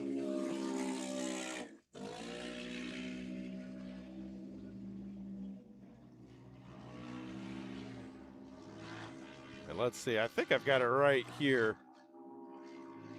3. So, and I think she had the faster car, but she is all over the track with that thing. Went. Look at that. And she goes for the spin cycle. Both of them. And let's Throttled see. it back up. In And first then- place, she's just going to Where did cut it- the right turn, here. and that's going to shift And everything no! up. Bicycled and then went over. Back in the corner, She was up and she was over. probably trying to Oh, throttle no. out and keep that was back end going. Gonzalez, I'm pretty sure. And we are back live. So this should be the final lap before the competition caution. And it looks like Gonzalez pulled off track. So we are down to a 3-car grid right now. Top two kind of on top of each other. That's Rogers and Lutz. Up front is Rogers. And the third place car, Regis. And the 47, not that far behind in retrospect. And we see them come to a slow, so that means competition caution is out. So we'll restack them and get back rolling with our next 5 laps. Back Again, in the there's that corner, replay. up and over We can, of pull Gonzalez. this back a Just- little bit here so we can watch. So let's She go is back and all watch. over the track So with that she thing. got a Look at little that. swirly. And she goes for the down. spin Rogers cycle. doing a great job of of them. not getting into that side panel. In of first place, Gonzalez. just going to cut the turn, and that's going to she was shift and trying to- everything. over. She was trying to Dukes of Hazzard that thing Back in around the corner, and up and unfortunately over. Found Oh, too no. much grip. That was But they have got the grid back up, and so we are about to be back underway for the final 5 laps of this 10-lap contest. And we are back under green. Women's division here at Durhamtown. So this is a run what you brung division. As you see, a mixture of side-by-side single-seaters. I might need Jeb back in here to tell me if they're allowed to run turbo versus NA. It might just all be NA. well, I see on the side it says NA, so I'm assuming that's what we're looking at.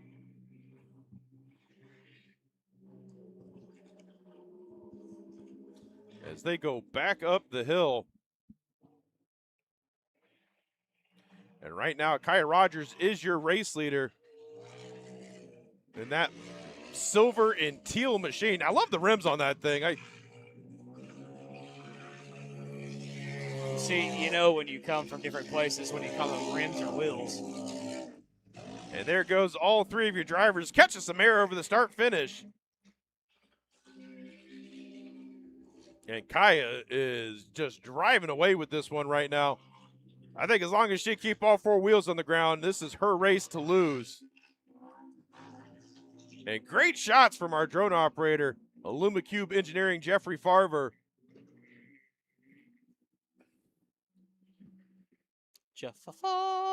Right now, you can see all 3 of those cars coming across the top of turn 3. There's your leader off the bottom of your screen. Right now, we're watching that battle for 2nd and 3rd. Briley Lutz and Dana Regis right now, currently hammer and tong, trying to figure it out. Everybody's kind of guaranteed a podium at this point since Joanna's out. But always better to be one notch above the next, so. So I never got a clarification. Are these drivers racing for points? Yeah, they're racing. There's a season championship. That's what I wanted to make sure of. I figured it was. Slide job engaged, but didn't work. Not enough power down, but 2nd, 3rd right on top of each other. Lutz has the advantage right now. Regis out in the 3rd position. Not much separation at the line. So this is a 7-race season going from March to November. So they'll run March, April, May, then they'll take a break from June and July. And then we'll see them back out here August, September, October, and November. So 2nd summer. Yes. There's no fall And series. look at Lutz picking up that rear tire. She is giving that machine all she can coming through turns 2 and 3. Look at that, still tripoding coming out of turn 3. And now you see Regis starting to fall back a little bit. I don't know if that machine's just building some heat or what is going on as they go racing back up the hill to turn 5. She's really airing that thing out. But right now, the driver to beat is Kaya Rogers. She ran the fastest lap of the race that last time by. Going to get the 2 to go as they're making their way back up to the stripe.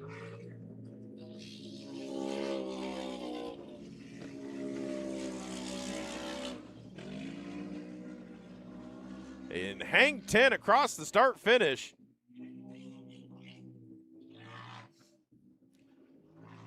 As we are 8 laps into this 10-lap contest.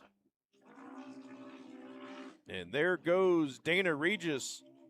So you can see the gap. There's first place all the way, just leaving the top of your screen, second and third.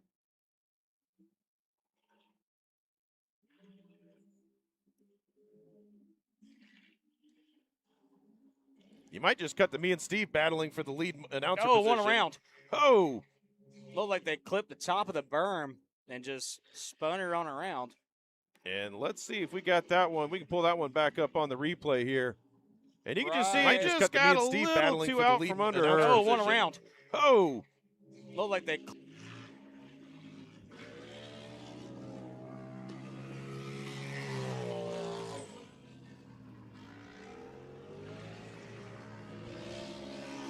And there goes Kaya Rogers taking the white flag. 1 lap to go.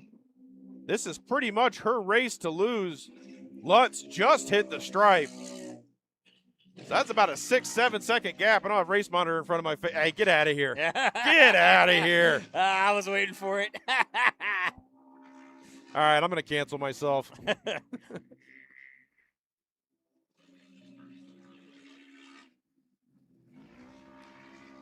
And Kaya Rogers keeping herself nice and composed, just driving that wheels off that machine right now. I think she knows it's her race to lose. And great camera work there by our turn 2 camera operator as she comes barreling back up the hill into turn 5, catching some air there. I love these jumps, man. The jumps actually make this very interesting. You know, because one wrong jump is just going to mess up your whole line. You got to time it perfectly. As our leader, Kyra Rogers, comes through the vantage point here in the booth, wide open back up the hill to the checkered flag. She comes. Checkers in the air. Kyra Rogers to take home the women's division. Be your race winner here. And there goes Briley Lutz driving on to a second-place finish. And your final driver to finish the race, Dana Regis. So that will be your 1, 2, 3. Kaya Rogers, Briley Lutz, and Dana Regis. Joanna Gonzalez had that spin and flip on lap 1, so she unfortunately was not able to finish the race. But that'll be the conclusion of the women's division here at Durhamtown Speedway. Or Off-Road Park. Sorry, I forget we're not a speedway. All right, I'm going to send it down to Steve. Well, we're here with race winner Kyra Rogers. Kyra, walk us through that race. You kind of had a big dominance there in the later run. Yeah, it was interesting. It's a little slick on the further part of the track, but it was fun. Let's talk about the avoidance there between you and Gonzalez. You avoided what could have been really bad right here in front of the booth. You know, what was your decision-making on that to go around her the way you did? Well, I saw her getting a little bit squirrely. I didn't want to cause a worse wreck, so I kind of hung back until I knew kind of where she was going to stay to pass. Well, congratulations on your win here in the women's division. We're going to go ahead and talk to Briley in just a moment. All right, come down here. Briley, how you doing? Good. How was that race from your perspective? I thought it was really good, and I done pretty good. First time in the car since last year, so a second place I'm happy with that. All right, well, we're going to hop on over to Dana. Dana, I got to lean a little bit further over in this one. This is technically a two-seater. Yeah. How you feeling after that third-place finish? I think I kind of won by default after Joanna kind of wrecked over there, but I'm tired. It was fun. It happens to the best of us. Well, congratulations, ladies. Back to you, Will. All right, Steve, we are back up here in the booth. Up next, we got the Youth 1K. And once you get back here with that mic, I actually have a special guest in the booth with us right now. We got the man himself, Bruce Davidson. Oh, he's just over here. You know what? I'm going to give you his headset. Might have to do a Chinese fire drill here. How's it going, Bruce? It's good. I like Chinese fire drills. And you were telling me prior to this race, we're gonna shuffle real quick. No, we're good. And you were telling me prior to this race, you were really looking forward to the Vet 40 division being up front, so that way you could actually watch the race. Yeah, it's the first time I get to actually see races here. My first race out, I'm done. Now I get to be a spectator. So how's it been getting to watch so far? Pretty fantastic, although this is a much better seat than I had before. Top of the hill's not bad. You can't see the far end of the track, but you get to see that start-finish jump, which is nice. Yeah, I love the camera we got here on the start finish, because half the time they just fly off the camera frame and it's great. But right now they are getting it looks like they're getting the youth drivers set up and on track. Who'd you say we have going out? Looks like Youth 1K is up next. All right. So you probably know more about these than we do. We got a lot of Youth 1K guys that just moved up from two-wheel drive to four-wheel drive. Sorry, I gotta get you a little. All right. Yeah, so a lot of those kids are fresh on four-wheel drive cars, coming off of two-wheel drive cars, and now they're in big boy cars. This should be an exciting race. So 1K, that's a 1,000 cc, right? 1,000 These are leader cars. Yeah, that's what everybody races, 1,000 cc. So some of the kids have been in this class for a while, but I know there's two of them out there. So this is going to be more. some high flying action here out of the youth. Now, what's the age limit before they got to bump up to the regular NA? I'm 60. I don't know what the kids got going on. I'd say probably like 14 or 15. That's just typically 13, 14s when you jump up to seniors in most divisions. Unless, you run a super late model and you're 14 years old. Well, asphalt, circle race is a little bit different. No, that's on dirt. I've seen it. Well, I mean, Keelan Harvick, I think he's 14 right now, wheeling one of those. Yeah, just won the Snowflake. Like, brother, in a pro late model. Yeah. I know the Youth 1K cars are closer to stock than anything else. They've got the biggest limitations on what they can do in the mods, so they try to make that a nice entry-level class. Yeah. They don't want it to be a money class. It's a good entry into the whole off-road racing program. Well, it's kind of a double-edged sword, because the more locked down, the more competitive, you can keep it. But because of that competition, you also got the dads and the guys willing to just, push the absolute limits on what's a. The rule book is great for a reason, Will. It is a gray area, and if you can read a rule book, you can do anything. Trust me. If you're not cheating, you're not trying. Exactly. I do think the youth racing is more about the dad racing, though. The kids are just grinning and having fun, and the dads, they get kind of worked up. Well, we were actually talking about that before the race. Youth parents are oh boy, usually the best people to deal with at any racetrack. But they're also the ones that are putting the money in, and they're probably the ones that got the most on the line, and that's emotions run and usually. Yeah. And I mean, that's racing. That's what we expect. This is a big group of cars. This is going to be fun grid. Is this going to be our I'm counting off-road LO2s of mayhem type? It might be. And I'm counting 9 on the grid right now. And I bet we see more of them on the bike in this race than we will in most others. Now you said on the bike. What is up on educate two me. up on two wheels? Two-wheeling. That's called bicycling, Will. Yeah. Get with the times. Well, that's the problem. In a two-wheel drive car, the throttle gets you in trouble. In a four-wheel drive, it gets you out of trouble. When in doubt, throttle out. Yeah. So that's the biggest thing we see in that transition is they tend to bike those four-wheel drive cars a lot. So the order from 9th on up: New, Kinlaw, Williams, Scott, McElwainey, Knight, Newsom, Michael, McElwainey. Green flag in the air. We are racing in Youth 1K. And a little bit of side-by-side action as they come barreling down the back straightaway. Let's see how things shake up as they go barreling into turn 2. Seems to be evenly contested in your top 3 so far. We're going to see a charge, what I believe is Crosby in second. Going to charge now to the inside. Not much. And one up and over. One up and over the top. Right. And he is off the backside of turn 3. And we are still green flag racing as they come up the hill at 5. And safety crews are making their way up to check on that driver as your leader's coming back down by our vantage point here at turn 6. And everybody's still keeping it going.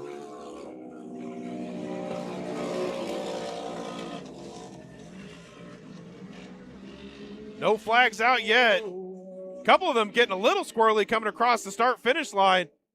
But right now we're looking at Crosby Michael and Hudson Knight battling it out for first and second. Right on top of each other. Knight not even giving much play here.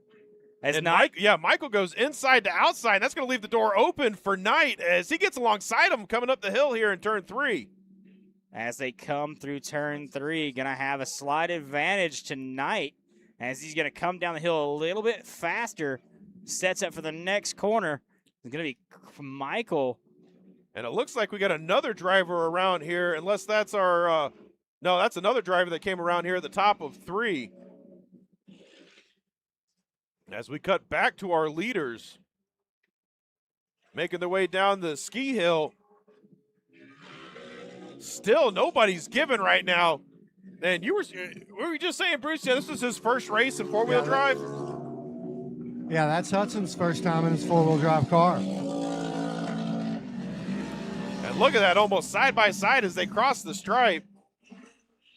Knight there with a faster time, not by much. Yeah, Michael is just working that track position. As we say in karting, he's racing with his elbows out right now. Elbows out, head tucked down. Praying to God you see a checkered flag. Yeah.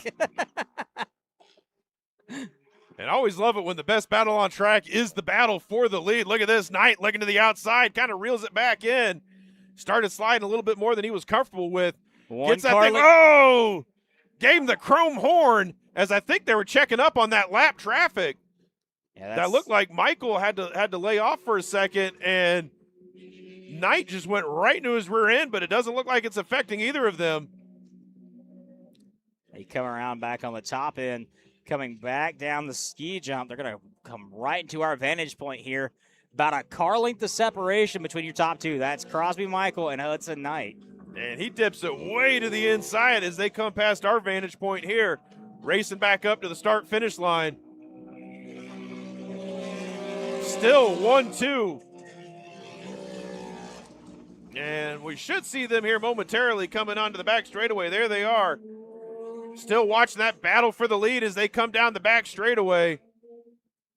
Hitting that triple jump there. Oh, here comes Knight to the outside. Oh, he gets around him. Makes the pass, but can it stick? And I wonder if Michael might be having a little bit of trouble because he's way off the throttle. He needs to get that car resituated. He's either saving or there is an issue. I would say, based on the way the car is driving, there might be a slight issue. Yeah, because Knight's starting to pull away. As Knight goes sending it up the hill. How much fun is that uphill jump, Bruce? It's actually a little intimidating because you got to you land can't in see, a corner. You can't see where you're going. You know you're going to land on a hard left, and if you really optimize coming up, it's scary. And right now, your leaders making their way past us. Lap number 4, so we should see that competition caution next time by. Oh, no, I think Hudson just opened it up because he was running a 110 side by side with Crosby, and now he's running a 107. He's all by himself right now. That's roughly 3 seconds faster. And it doesn't look like we got much else on track right now. Everybody's kind of spread out, so good time to throw a competition caution, group them back up.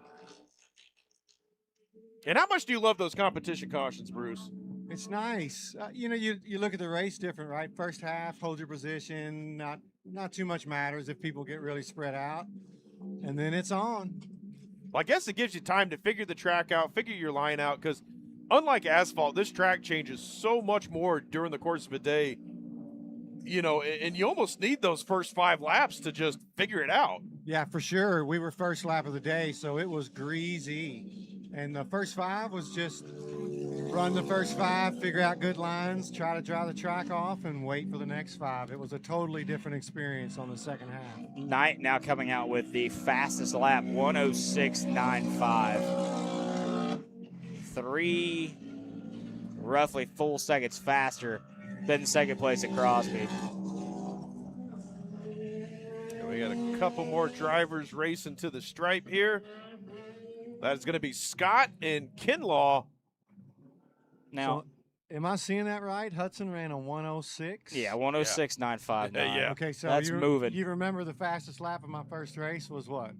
106 something. That's 106.7, I think is what it was. Hudson is putting his foot in it. Good for him. Now, are my eyes deceiving me, or is that a Gravedigger wrap on one of those cars? It almost looks like it there in the back. I that saw green it. and black. I saw it and went, oh boy. I mean, we are flying the Gravedigger Jolly Roger over here on our trackside mic, so. Head of the bone.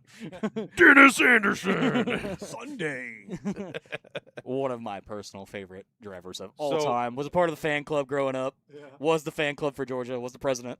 So I don't want to ruin the magic of Monster Jam, but It's when I staged. realized they have like 10 different Gravediggers because they have all their little regional series that travel around, and it's almost the same cars. That I mean, kudos to their marketing team because they got their branding on point. But Yeah, I feel you. I was right there with you with that realization. when I realized there's like 8 people driving Zombie, 8 El Toro Locos, because that's my kid's favorite. He loves El Toro Loco. And it was like we just recovered from figuring out that wrestling was Yeah. fake. Yeah. Hey, don't start with me on that. Brother, let me tell you something. See, I used to work event security when I was in college, and the first live WWE event I went to, Magic ruined. I mean, they were throwing punches that were like they know how to throw them against the camera, so they can't see, and they were. I mean, performers. Don't get me wrong. I mean, they sell it fantastic, but yeah, it's one of those things. Once you sit trackside for it, you either got to be incredibly inebriated, or just know going into it. I like the first part of that. Well, that's all minor league sporting events. Oh yeah, and racing. Yeah. And speaking of racing, we're about to go green again here. The Youth 1K division. Hudson Knight leads them to the line. And it looks like he might have gotten the whole shot there. First one on the throttle as our leader's already starting to spread out a good bit. And already, not what we saw in the opening laps. Oh, no. They were side by side all the way to turn 4. But right now, like a bunch of lemmings getting single file coming through here. And this is going to be interesting to see what battles start to shape up here on the second half of this 10-lap contest.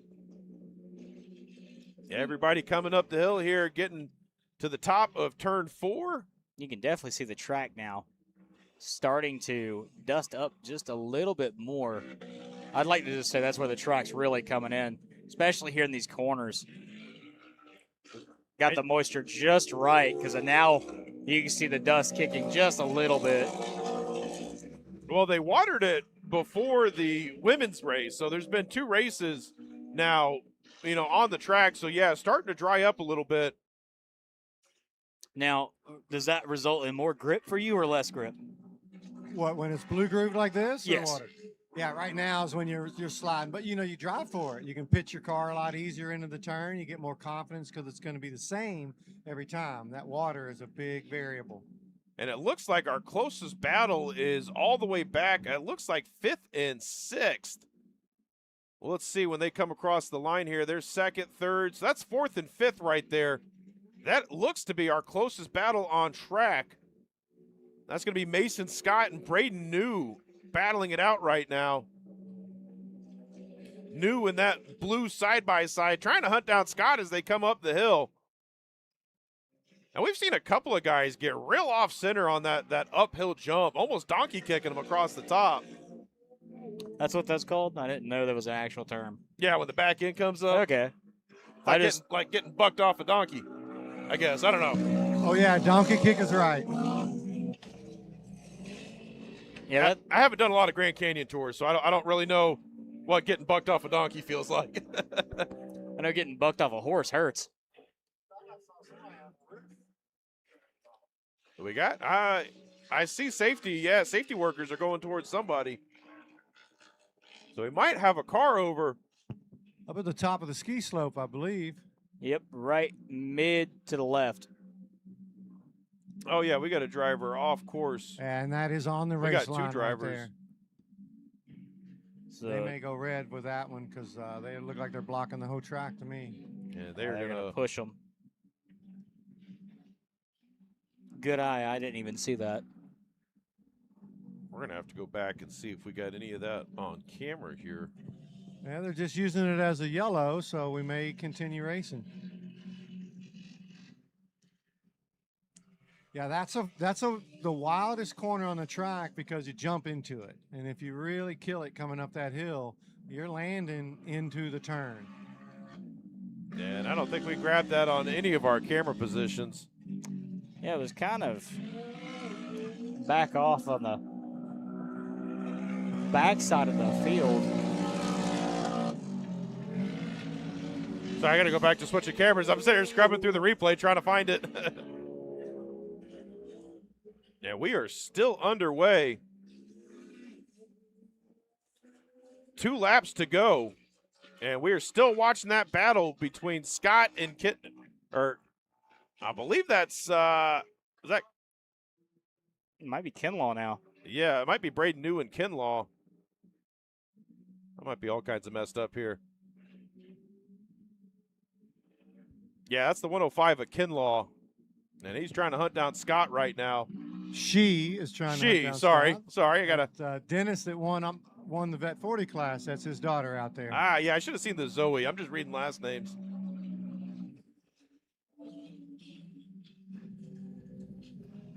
So I gotta get out of here with my overt sexism. You know, this is 2020. Yeah, it's thick. 2020. That was men can be women, women can be men. That was half a decade ago. We are in a modern Zootopia. You can be whatever you want. They are racing really well. Yes, there we go. Don't want to get canceled. All right. Need to use my non-gender affirming terminology here. Maybe NASCAR rules, they'll ban y'all for life. Yeah, I actually have to live by that. You got to watch it out there, I have Steve. to live by that. Hate it for you. And she's looking to the outside, trying to make something happen as they come down the back straightaway. Great shot there from our drone operator. It was almost like he went right up with the jump. And she looks to the outside, looks to the inside, dips a fender in there. Oh, we're going to see a drag race coming up the hill here to turn 3. That's nice. But is she going to be able to keep the door closed? Yes, she does. Runs a little bit of a defensive line. And she comes back down the hill. Let's see if she can keep it. Half a lap to go. Whoa, and he goes around. That was Zoe that went around. Oh, was that Zoe? Yes. Or was that Scott? 105, I think, went around. We're just going to wait till they get to the line, Steve. Yeah, we'll figure it out. This is the booth of confusion. It usually stays this way. Yeah, we're in peak form right now, Bruce. We haven't hit podcast hour yet, so that's a plus. Checker flag in the air. Hudson Knight overall, followed by McElhaney, Scott, New, and then Kinlaw. So that was New getting around Kinlaw. I was all kinds of backwards on there. I had it right. This is why I need to walk the walk the paddock before the race. Get your names right. We'll get it right. That was supposed to be your job. I was not informed. I am producer Will. I'm just the guy that talks to a microphone. I have no clue what I'm doing. And learn everything, Will. Yeah, well, now he's got to get the names right. Oh, we're on top of the car celebrating. Yeah, there we go. That's how you celebrate. Good job, Hudson. Doing it F1 style. Looks like Knight's having a fun time. Wow. Gonna get his helmet off, take a quick word with Hudson. This is his first race in this group, so this is pretty big for him. He's pumped.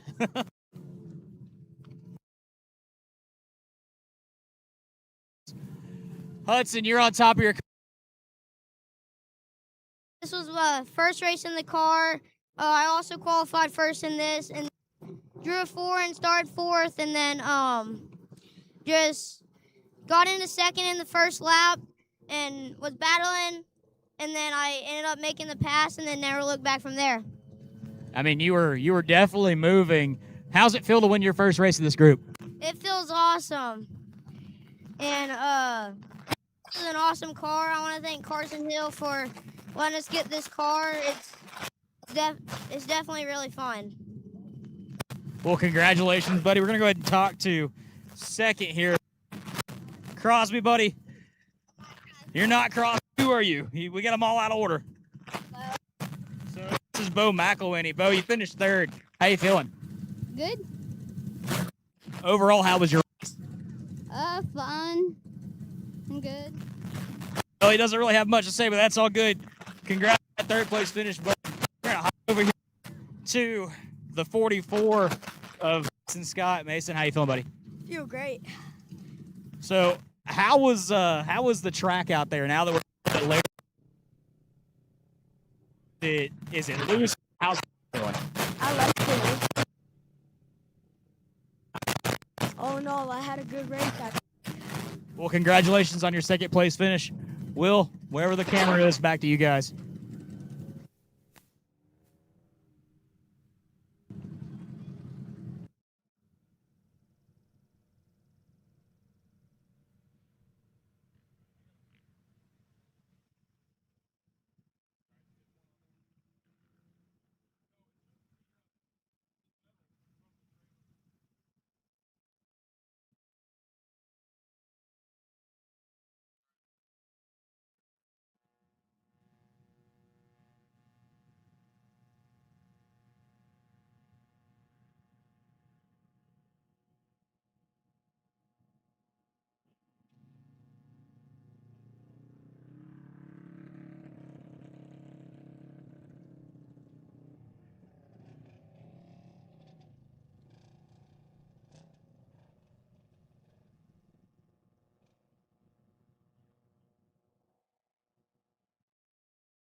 All right, we are back here waiting on the next grid to get started. Looks like the water truck's out on track, and It's our favorite part. Yes, of while the day. we're waiting, we're going to talk about some food here. Yeah. Because now there isn't necessarily food trackside because we're all the way out in the woods, but at the main location, and Bruce is over here hyping up this pulled pork sandwich. Yeah, for sure. The lodge has got tonight. They've got steak dinner.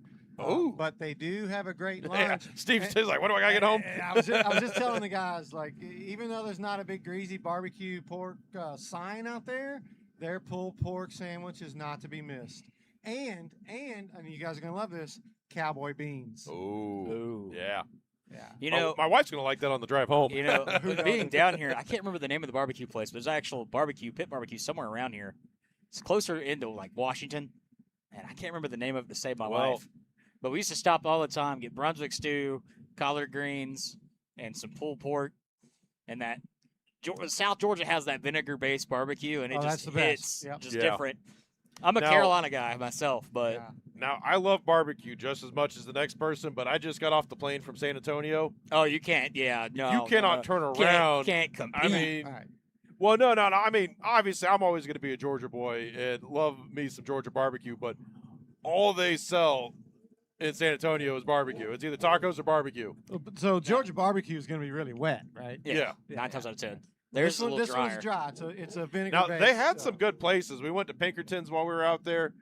They had some good catering at the convention we were at. But I am glad to be home. But I'll be good to not have any brisket for about a week. We were out in Vegas and we went to a bunch of different places, but no taco places really.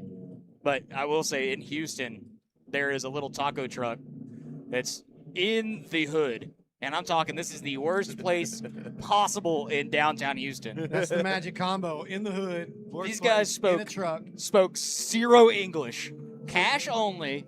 The other way to know going in if it's going to be good, it has to be a hand-painted truck. Yes, that's exactly what it was. Yes. Oh, Hand-painted, that's money. hand-painted, no English, no menu. And the colors of paint were obviously the discounted colors. Yeah, because it's like a weird combination That's of when like you know you're getting some yellows, Yes. blues, tacos, and like a Christmas green. You're almost talking about boiled peanut vendors here, I feel like. That that's too. also how you know. Yeah. If they're in a fancy holler, don't want it. No. The crappier the trailer, the better. Yes. For sure. 9 times out of 10. Hopefully it's been burned down at least once or twice. You can tell it's been rebuilt. We will rebuild. You know, my guy let me down during the spring race in Atlanta this year because he wasn't set up before we left to go to the track. But speaking of being at the track, we are underway. Pro NA division here. So these guys are really going to rip, rocket, and roar around this track as they come barreling into turn 2. Look at that, almost going all the way off track as they come flying up and getting themselves sorted out. One up and over. One going off. Very tail end of the field there. Not sure And you if can they're see- up and oh, over. The infield tractor tire. Ah! You don't see those big tires. Oh rolling no, very and often. he's rolling. He's racing the tire. Oh no. Into the tree. All right, it stopped Landed off the track. All right, we're saving that replay. Gonna have to send that to our friends over at the infield tractor tire.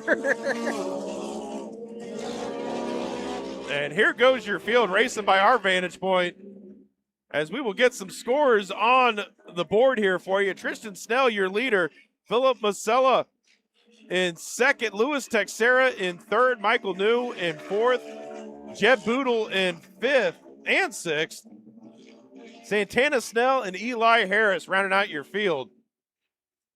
And hopefully they got that tractor tire under control as there's your race, your leaders right now coming up through turns 3. I loved it. We said infield tractor tire at the same exact Oh, we got another one. Oh, and he is still rolling. Landed on his wheels, though. That's good. There's two But cars I don't down know. right He's there. got some sad tires up there. They're stacking them up in the same spot. There's up another there. one another off. one off. What is going on here at the top of 3? Well, you can see from it's that wet. one- Yep. They're Oh, sliding right off the track. man. That is Talladega, isn't it? Yep. Sending it a little too hard. And they are bringing this field to yellow right now. I don't know if it's yellow. It might be a. No, they're pulling them in. Yeah, this is a red. They That's are 3 pulling them cars in. off within half a lap. And his tire shouldn't look that way. That is folded up underneath him with. Hey, Will, you can't park there. Sir, this is the Wendy's. Can't park on your tire. And that is a very sad looking front end. I don't think he's going to drive that one off. No, that's tow truck. Yeah, they flattened out that Talladega. That's so tire a bad they little got the bit. sheriff involved. He's down there trying to sort things out. Must have been a crime. Trackside clippings. Looks like And it one looks driver like took all a- our drivers, I think those two, I think the other one was able to drive off. Yeah, you can see where they came off. I mean, they were. Well, we got a third one right there in between the safety cars. 1, 2, yeah. And let's 3. see if we could go back and look at some of this on replay. I think I hit like 3 replays come during that. flying Flying So up. there's, I think, the first one. There's the very top car in the Getting back of the themselves line. sorted out. One up and Yeah, over. One going off. And let's see if we've got that one from. It's tough when you drop a tire, that Nerf bar digs in, and off you go. As they come flying up. That one. Oh, wrong camera. As they come flying up. Nope, he didn't grab it. Let's see if as they come flying up. Sorry, little behind the scenes action here. Oh no, we didn't get it from that one either. All right, let's check out. Oh no, and he's rolling. He's There's racing our the tractor tire. Oh no! Into the The tree. guy intervened in his buggy. And then let's see what we got here. 3. I loved it. We There said we go. infield track and turn. Oh, Wow. wow. Same exact Wow. one. We got another one. That one really Oh, hurt. and he is That was still nasty. rolling. Ooh. I believe that was We gotta Michael go. News. We gotta back that one up. We gotta go All right, again. Let's go a little Harris further rounding back out your and see field. How that what all hat? Hopefully they got that transcribed tractor here. tire under control. So they're not As really there's your racing race. very hard. I mean, they're your kinda leaders single right now file. coming It's up. just See if we can dropped right off the lip through and just turns up 3. and over and just that one just boom, boom, boom, boom, boom, boom, right into the little tree. I can tell you as a racer, if you're going to pile one in, nothing makes you happier than to have it all on video. Oh, yeah. Right? He's not happy about it today, of course. He's going to come watch the replay But and be next like, week- oh, next- that was awesome. Yeah, next week he's sharing that with all his buddies. We hope you're doing great, everybody that was driving there. Yeah, that was a rough one. Red flag out here in the Yeah, Pro we hate NA to race. see anybody crash, but I'm glad we got it on video. That was And I definitely say that as a driver. Now, let's see. We're going to watch that one as a promoter. one more you know. time. Let's see if we can Back count. right there. 1, 2. This is the first one. 3, 3.5. Now this one. 1, 2, 3, 4, 5, 6, 7, 8 in the tree. Oh. And then Good thing back that tree was there. He'd have kept on rolling. 9. I made it back on the track. 9 and the third yeah. driver clips the top of the berm and just throttles I ours don't down know. right He's there. got some But sad that tires was up 9 there. total Stacking 'em flips up for in the the- second driver, 3 for the first one. Just wow. It looked like it was Michael New that went for the big tumble. And we are obviously under red flag conditions as we wait to get this one sorted out. So we're going to take a quick break here in the booth. We will be back with you momentarily here at Durhamtown.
All right, looks like they are able to get that wreck cleared up, or at least cleared up enough so we can get back underway.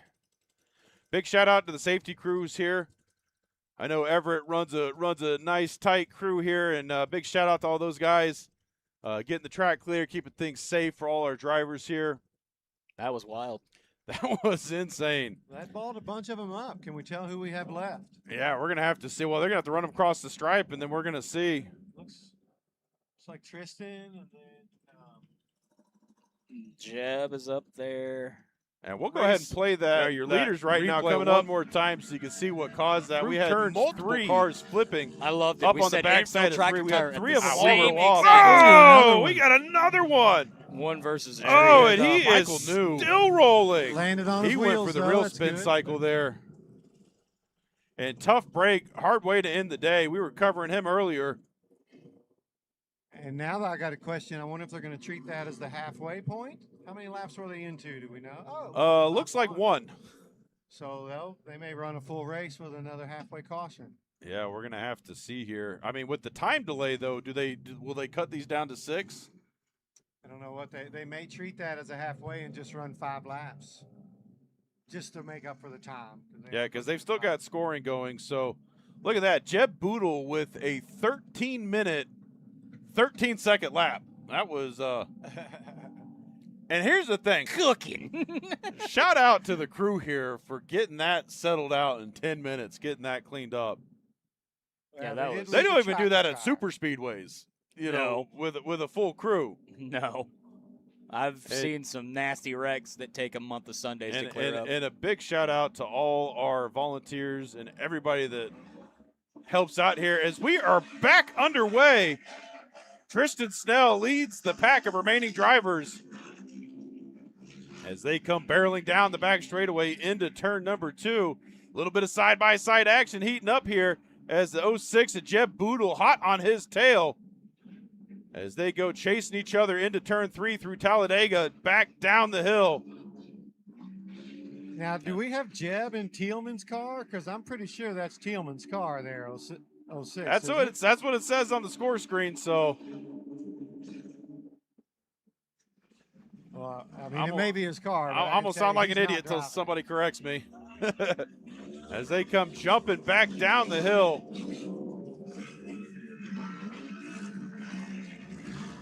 And everybody, dust is flying right now. That track is drying out real quick.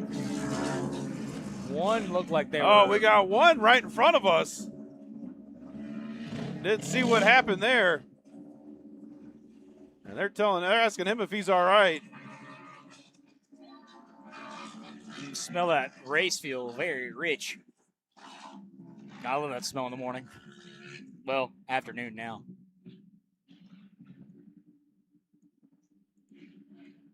I'm still thinking about that flip wheel. That was insane. 9 times over. We'll see if They're telling that us. on that camera. Let's see if we got it. They're asking him if he's all right. Nah, I don't think we caught that last event. Now we got one up off the top. Did we catch that one too? He might still be there from earlier. Oh, we got one upside down. Yeah, I was going to say, I saw it go over, but we kind of panned to it at the last moment. Talladega turn gets another That one. is scooping everybody up today. Right there, the inside of the corner.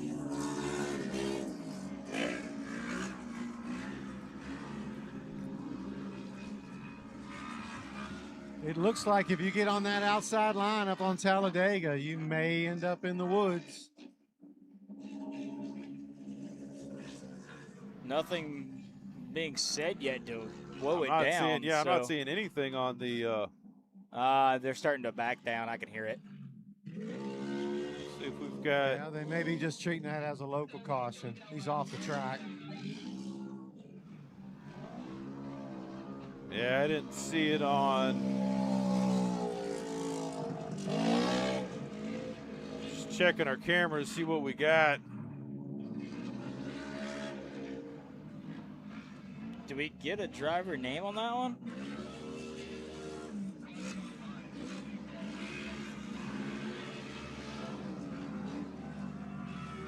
I mean, it was at the tail end of that last run. Let's see, I think we actually might have gotten that here on the drone here. See if we got it. Yeah, there we go. That almost looks like if he's all right. The last wreck. I don't think. Yeah. The start of it, at least. We'll see if They're telling us. There we go. Let's see if we got it. Right off top and just up and over. They're again. asking him if he's Didn't all quite right. Get a number, I don't think we that caught driver that. That is last. Definitely took a tumble. I'm just saying, turn 3 woke up this morning and decided on violence. You name it, Talladega, it's going to be pissed off. Out for blood. Look, you can from that view you can see the dry mark where it rolls everybody off. And and this being the Pro NA division, these guys are obviously used to slinging it high side, and they just hitting that snot and just going for the ride. Yeah, with an NA car, you have to carry that momentum into the corner. And let's see if they're going to let these guys still roll. All right, looks like competition caution is coming out. Looks like they gave them a full race. We're going to go to a halfway caution. We're only halfway. I think it was going to be 4 to go. The big lap was the big wreck was first lap. So That's right.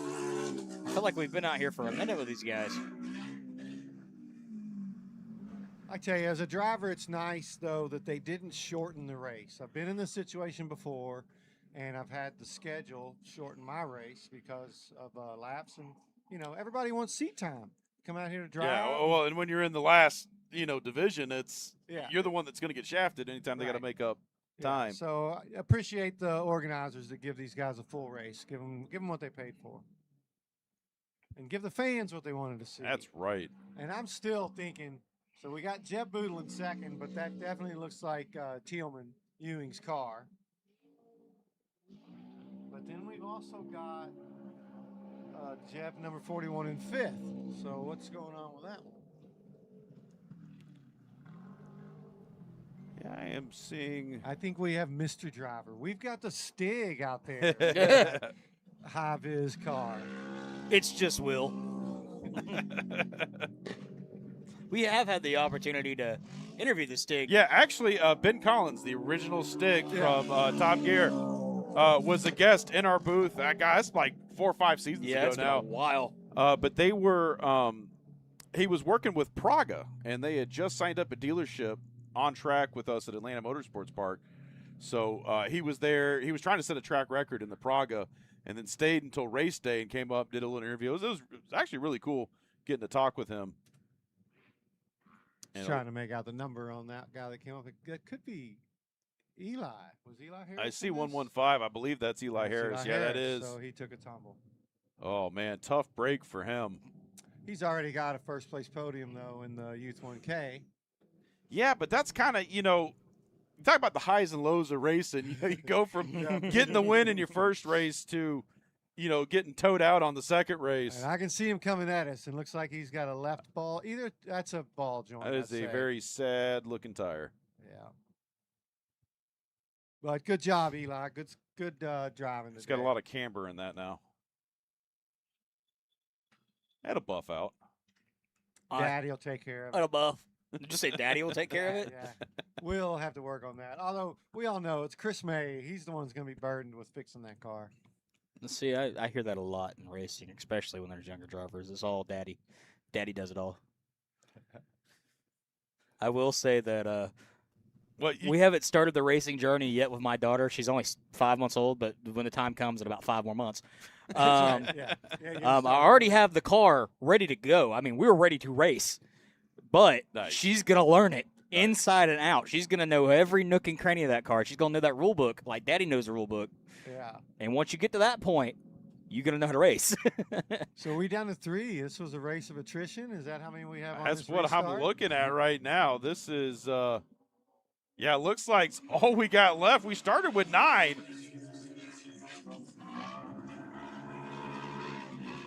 It's almost like watching Running Man right now. You mean Burning Man? Because everything's just going away. Do they drive hard into the Talladega turn Let's now that see. they've seen what can happen? And And Jeb getting a little twitchy there. Had to back off for a second. Everybody's staying on that dry line. Yeah, I think they're after seeing everybody else 6 drivers. tumble, yeah.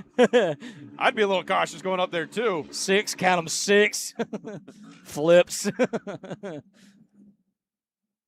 And here they go, coming around turn 5, back down to our vantage point.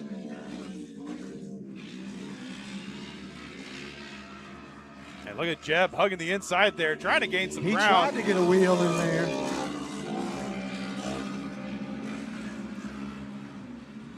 Let's give it up one full lap without flipping. And hang 10 across the ball. They're really going to have to work at it now.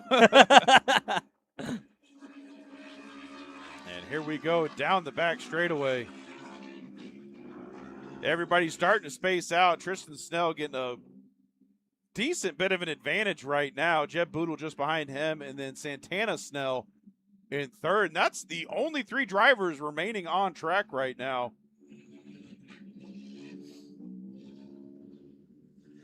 And you can see all 3 of them on your screen there from our drone. You know, it'd be awesome. Who's the only person that should be doing flips out on track? It should be Jeff. Well, actually, he's not in the FPV, so probably don't want that one flipping either. I mean, yeah, it'd be bad.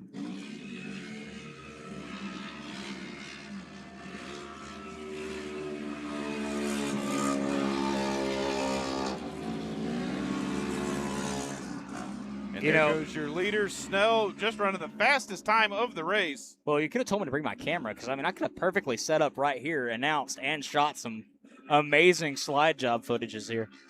104 is a solid time for NA car. They've got a great track right now, and that's quick. And you can see the separation. It's at least 10 car lengths between the top 2 and probably about 20 to 30 between second and third. Again, on the high side, and he's up and over. Oh, nope, he keeps it. He kept it. He's back in it. He ain't lifting. Talladega will still get you. And that is going to all but let Snell run away with this one.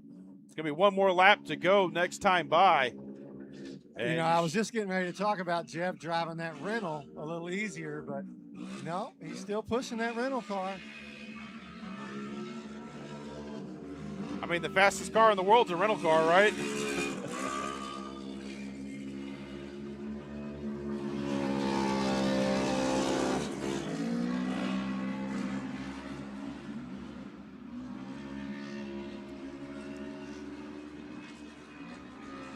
And here we are.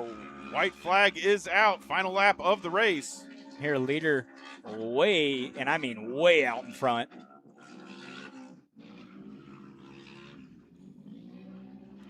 And I'm going to have to go steal our fan to go fix that start-finish cam.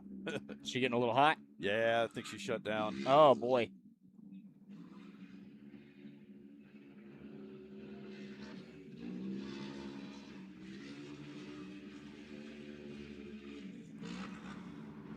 And if Boodle isn't careful, Snell's catching up to him.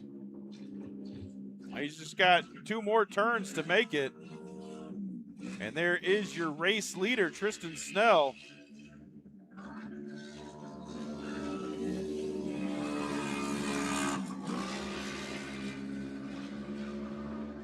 And oh no, white flag. So 1 more lap to go.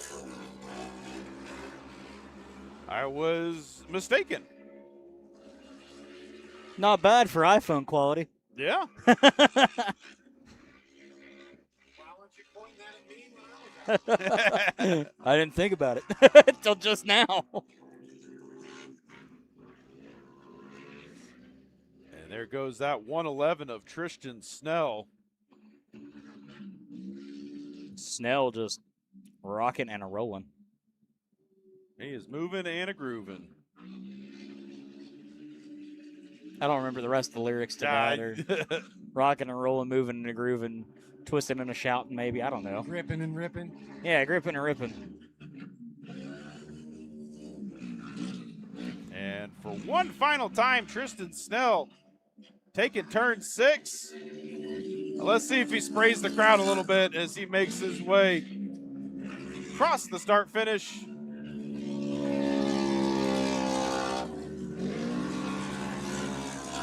There goes our final two drivers, Jeb Boodle and Santana Snell. And that is going to do it for our wild Pro NA division. And I got to go run take care of that cameras. I'm going to leave it to you, Steve. Well, we're going to go out to victory lane here in just a moment as coming out of the booth right into victory lane, up close and personal here with the 111 of Tristan Snell. Tristan's going to shut her down, and we're going to get a quick word in just a moment.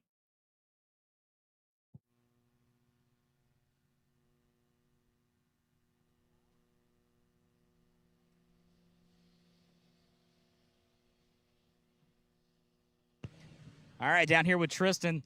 Tristan, boy, that race was crazy, to say the least. Cars up and over multiple times. You managed to avoid all of it. Walk us through it. Yeah, I just got out front, tried to be smart, run my line. It was a little wet to begin with, but we dealt with it and seemed like some others struggled with it. And I was hoping we were going to have enough cars to finish the race, but here we are. Durhamtown did a great job with the track. I want to thank everybody for coming and watching. Thank my friends and family, the Boodles, and everyone that helps us. So Talladega corner seemed to be the biggest problem with everybody else throughout the race. How did you handle that corner? Just take it nice and slow and lose a little ground. Let Jeb catch me a little bit in there, but tried to make it up everywhere else. Again, your Pro NA, Tristan Snell, your winner overall. Let's walk down here to second place, talking with Jeb. Jeb, buddy, you know, you've been in the booth with us. Everybody else got caught up in the Talladega corner. How did you manage to navigate that? Yeah, just my experience from running wet tracks. I just knew to find the dry line. I mean, that's in any racing you do. If the water truck goes out there and decides to get a little happy, you just got to find where it's dry, find the dust. So I was able to hold that bottom, and then the gateway's cleared for me. I hope everybody's okay. That was a bad crash for sure. But no, it was a good race. Like I said, just a barred car, just wanted some points. And when like I said, the gateway's cleared for me, I was in second. I'm like, all right, I think I can hold this and run a good pace. So Tristan's fast. We've helped him a lot out. I had the same car as him, so we shared data back and forth. And then like I said, thanks to Top Box Racing and Jamie Ewan and the Ewan family for letting me borrow this car to stay in points for the year. Had some unfortunate practice issues that I couldn't make it to the race today in my own car. So thanks, like I said, to Jamie Ewan for allowing me to run his car and to stay in points. So good race overall. Not bad for a barred car. And yeah, thank you. Again, that's Jeb Boodle, second place finisher. Gonna walk back here to Santana. Oh boy, that was, your viewpoint was wild through that entire race. You saw cars up and over multiple times. You even just about went for a spin yourself a few times. How you feel after that? Well, honestly, I was just trying to survive, and I feel like I completely just did that. But yeah, literally the first lap, I hit head on with a tractor tire, and I thought I was done. I'm gonna get sponsored by tractor tires. I'm pretty good at hitting those. But You hear that, Infield Tractor Tire Facebook page? They're looking for a new driver. Here you go. Right here. I mean, she's got perfect advertisement. She's already raced against the tractor tire. Yes. So this time I did win against it. But yeah, I got back in a short course halfway through the season last year and just had bad luck, didn't finish. And this is literally my first race that I finished, so I am just excited. But yeah, other than that, it was good. Track was good. Definitely was wet in a few spots, but I think it ended up being a good race. So Overall, crazy race here in this group. Santana Snell, third place finisher. Congratulations to all our drivers. We're going to go quiet for just a moment.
All right, we are back at it here in the booth, and Steve, they're getting your favorite driver back in place, the infield tractor tire. Yeah, we are. Oh, we're not even looking at not that even screen. looking at it right. Hold up, let's look at that screen. There Hey, we go. look, it's the infield tractor tire that went for a roll. And For those of they're- you that follow the dirt world, you know that the infield tractor tire is one of the more famous dirt late model pages. And, well, they're going to get their moment to shine here. And I As think they're filling in some of that track. You see that other skid loader with the bucket on it right there. They are scraping that turn. Look, he's even struggling a little bit for grip. Drivers, please replace your divots. Hey, speaking of, I just bought a brand new set of golf clubs. So, when are we going to go golfing? As soon as you want. Okay. Whenever we have a free weekend. So I'll see you in December yeah, for it's about like 3 days. Right before You Christmas. just have too much money laying around? Was that the No, that reason was to buy a golf club? no, it was more of a business decision. Good business deals. No, what he did was he took everything on his baby registry that he got double and returned it. You're not That's wrong. good dad smarts right there. Look, dad logic. Buy a brand new truck. Buy a set of golf clubs. Take got- baby with you while you go golfing. Yeah, you gotta Strap get it out her of to the way. you. Get it while you can, because that baby is stealing from you for the rest of its life. That's fine. Well, speaking of babies and stealing, let's talk about our sponsors real quick. Oh, And- yeah. Sorry, I was trying to lead that in. I was trying to lead that in the other way. The people that are actually giving to Wow. this program. Sorry, I am notorious for my transition. Yes, so. they're a little bit more clean than that one. All right, Well, I mean, sponsor- how else do you think they funnel all their money? Just throw some at the racetrack. Sponsoring Durhamtown side-by-side short course endurance for the 2026 season. We'd like to thank Dobbs Automotive, 6 and 20 Racing, CA Technologies, Double H Paving, Boodle Motorsports, Residential Grading and Septic, Classic Coachworks, Wetmeyer Racing, Combat Clean, Greaves Motorsports, Helix Grading and Utility, G-Force Racing Technologies, Florida Core Design Showroom, Lake Country Glass and Mirror, Phelps Racing, and the Ewings. So that's a group right there of wonderful sponsors here in the 2026 season. And that's a good combination of racers and manufacturers.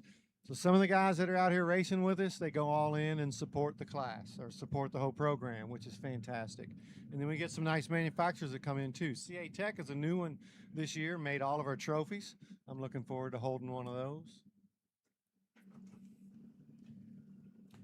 Yeah, making trophies is always the fun part of, at least for me, in running a race series.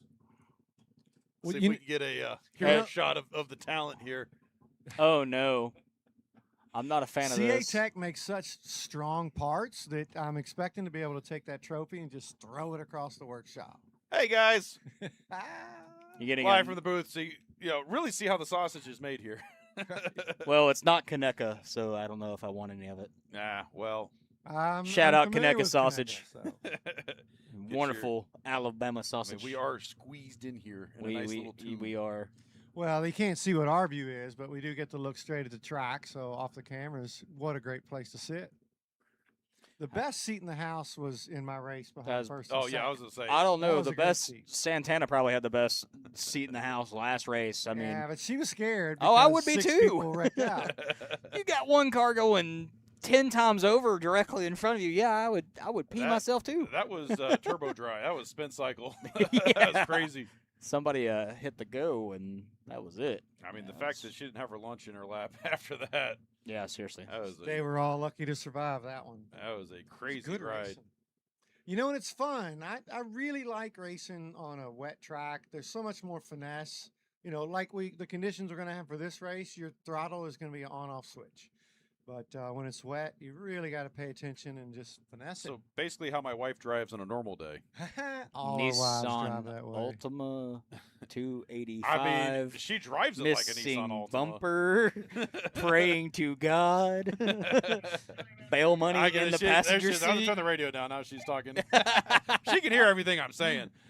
I will say my wife scares the ever-loving crap out of me, especially in Atlanta, because she drives Driving. like I do. Driving or in general scares the Just crap general. out of you? Oh. Just in general. Well, I say, come on, join the women's class here. That's Right. get it out of your system. I don't know about that. My wife Daddy was ain't out- want to spend that my much wife money. was out ripping her X3 on the trails today.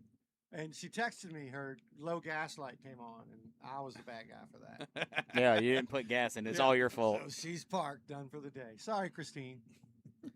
Well, you take every maintenance interval on my car and you have it.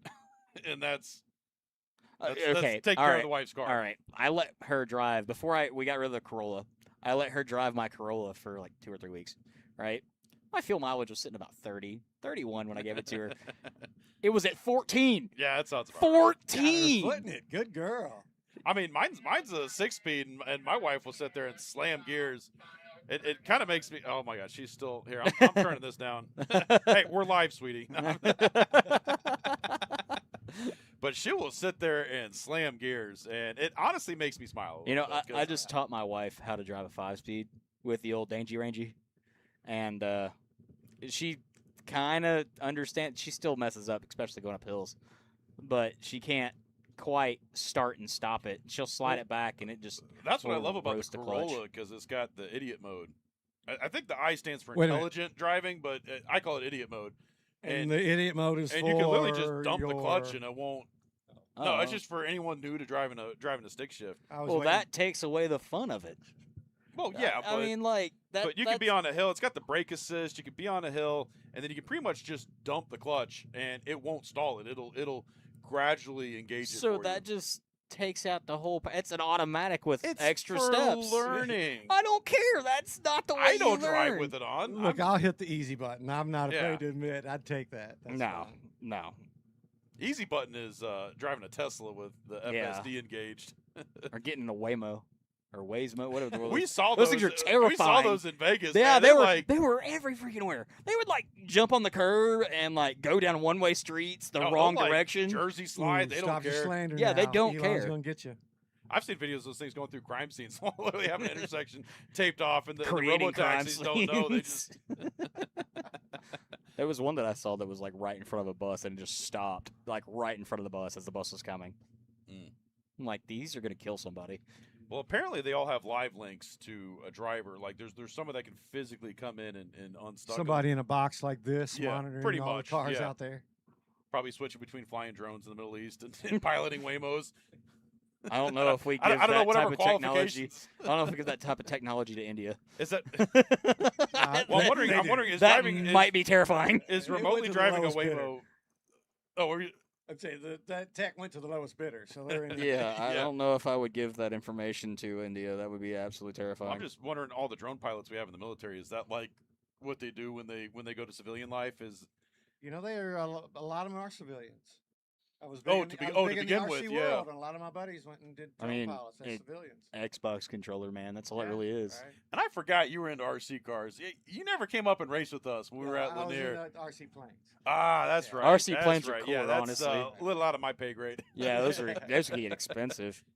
I had my Arma, my 7th scale Arma that they let me take out on the big oval there, and Yeah. ripping 100-mile-an-hour laps with RC cars. You know, fun and terrifying. I really miss Lanier now that we're sitting here talking about it. You know, I they're know. they're working. I I've know. been in contact. We are working on something. I know. Something big is about to I- happen. well, you I- guys are killing me with that because I want Lanier to come Well, back. we're I really we're do. talking Multi-million-dollar oval racing, bringing it back. like somebody has mentioned the name Dale Jr. a few times, and Well, maybe Dale Jr. is going to let us. Well, do eh, smaller Well, cars out there I mean, side I by could side. divulge a little bit, but they've been talking with Debbie Lunsford, who's yeah, been trying, Debbie been trying to get the has- track back and hopefully bring some Friday night features or Saturday night features back to Debbie Lanier. has reached out to some of my guys because I'm very into the oval scene, Yeah. and there is some talks of one particular series possibly returning that hasn't been there in 25, 30 years, Exciting. and yeah.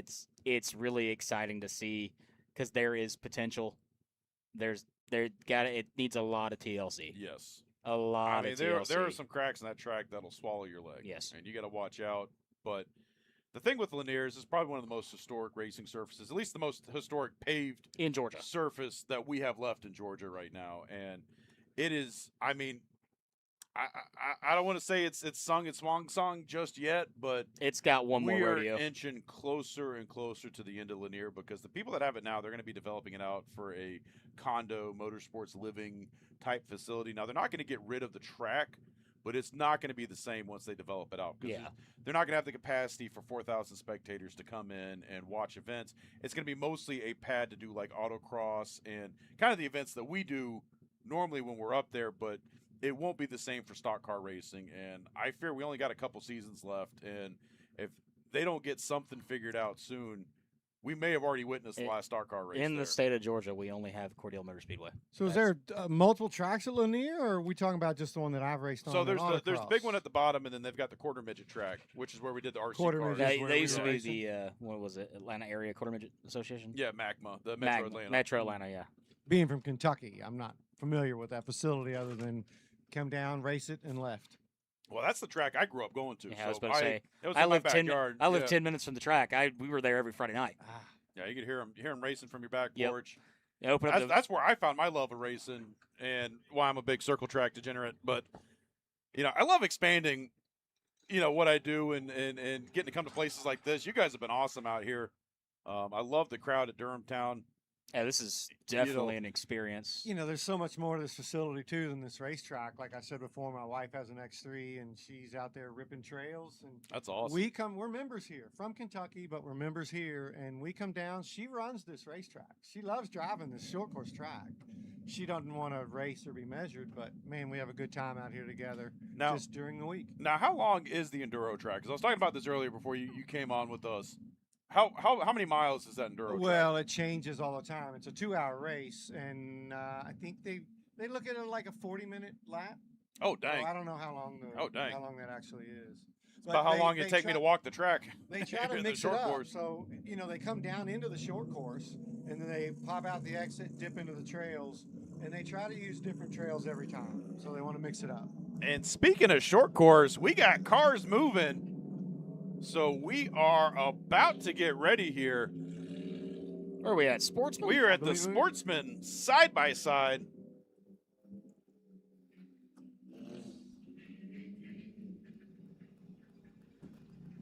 Sportsman Turbo class. Oh, so the ones that go. That's right. How's that? Nah. It's, I'm not even gonna attempt. Okay. Close enough. I am not known for my my more of a vocalization. Sound effects. If it's cartoon characters, I got you. Yeah. I did that for a little while. That was a fun experience. And we are 10 out of 10 would do that one again. getting ready to go here. I don't as recognize cars. Pace truck is off, and we are back underway. We have a 5-car grid here as they go sliding into turn 2. Cruz LaCroix is his first time racing, I believe, young man. And we have got Mike Neal, Caleb Strobe, Shane Matzinger, and Dakota Collier are your other 4 drivers. Now, Mike Neal's already got one podium today in that Ranger.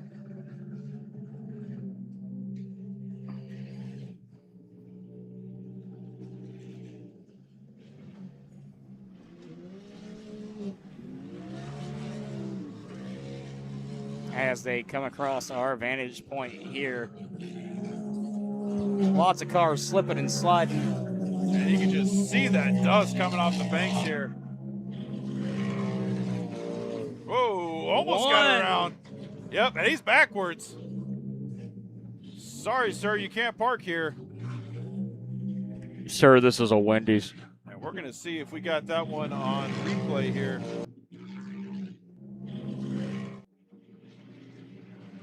Maybe? Maybe not. Maybe. If I can find the right camera. There we go. And whoa, yep, almost one. got around. Went Yep, around and he's for the spin backwards. cycle. Did a good job not hitting Sorry, anybody. Almost crossed the start-finish line backwards. And we Would that are, subtract a lap if he did? Some scoring systems let you put a minimum threshold for laps to prevent that. Yeah. So like you got to have like 10 seconds or 20 seconds or some kind of interval. You or took else- that too literal. I was talking about going backwards across the line deducts a lap. Oh, you mean I see what you're saying. It's a joke, yeah. son.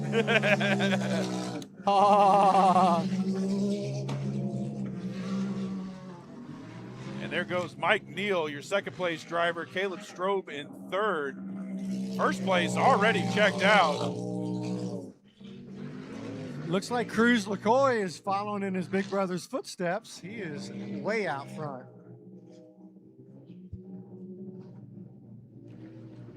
And after that last race, I'm sure the race director is going to be just fine with this getting spread out and not a lot of wheel-to-wheel action. Everybody need to get settled back in. That was a wild Pro NA division we had. Yeah, that wild doesn't give it justice.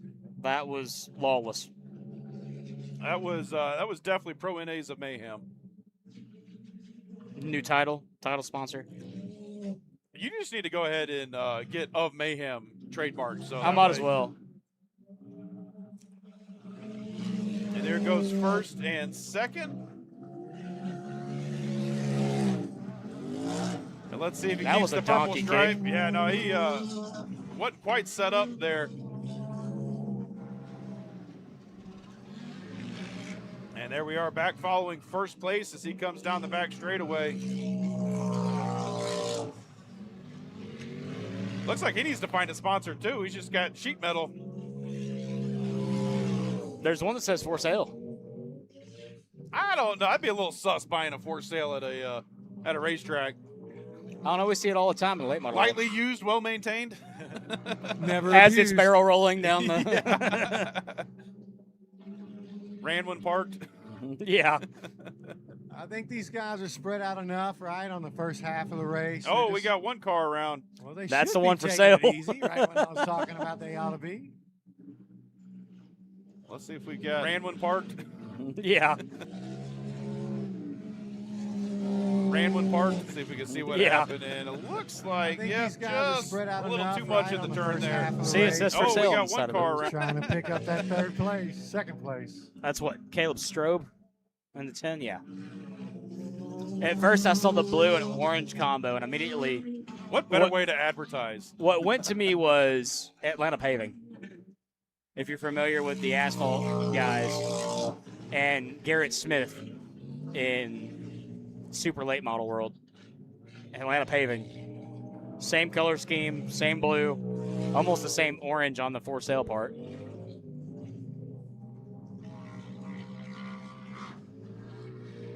So it's LaCroix, Neal, Strobe, Matzinger, and Coyer. That is your 1, 2, 3, 4, 5. Should be coming to the 5th overall Yeah, lap that's here. second and third we're just seeing on our screen. You can see first way off the top right-hand side. And it should be white flag in hand, or yellow flag I meant for that competition caution.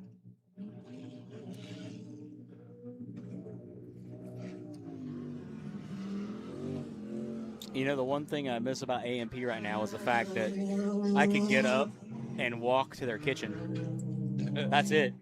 Yeah, the Steve review segments have been great. And they love them.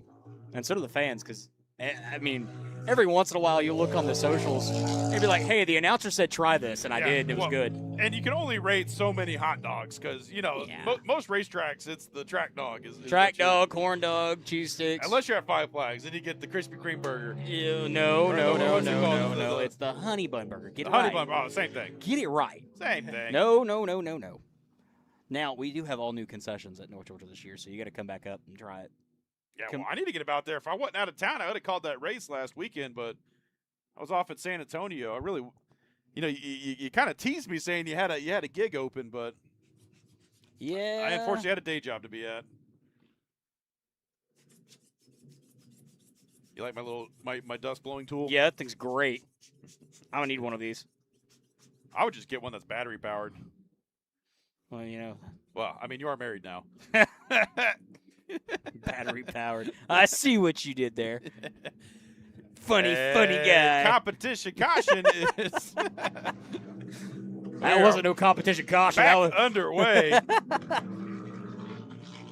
And great drone shots as the field comes barreling down the back straightaway into turn 2. And there goes Strobe battling off Mike Neal. He got the jump on him on that restart. So right now, currently sitting in second, Caleb Strobe. Now, what better way to sell that car than win? You drive that thing to the front and. Does one have? Oh, number 2 has a for sale sign on it. Yeah. Is that what you're seeing? I missed that before. Yeah, it's bright orange on the right-hand and left-hand side. We'll see it when it comes through right here in the corner right in front of us. Oh, yeah. And these guys keeping it fairly close together right now as they come by our vantage point. Cruz LaCroix starting to build that lead, but second and third, Neal and Strobe are battling it out right now. I think Strobe landed a little, or Neal landed a little funny there, but they were pretty much bumper to bumper when they crossed that finish line. Right now it's about a car length and a half, 2 car lengths between first and second. Yeah, and second and third probably about 3 to 4 car Strobe lengths. is pushing right now. Yeah, He they're is going to not put a little pressure on Cruz. Yeah, he's not letting them get away. As they catch some air coming off the hill at turn 3.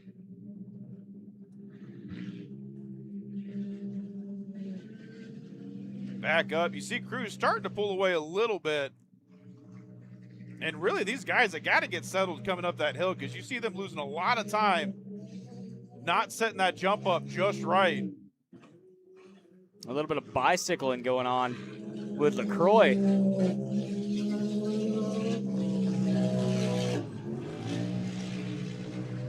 And let's see, it's about a 2-second gap, but Neal and Strobe are hot on each other's heels right now. As you can see there, first place kind of pulling away. Second and third coming down the back straightaway right now. And we've been watching Caleb Strobe. Can he do anything to challenge LaCroix?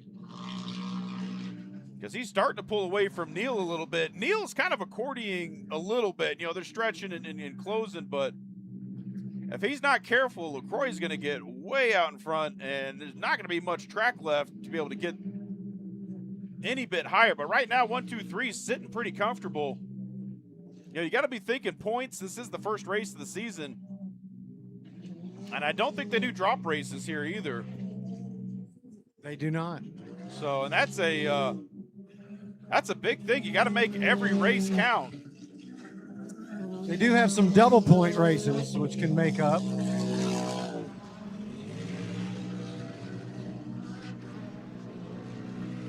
And right now, Cruz LaCroix pulling away.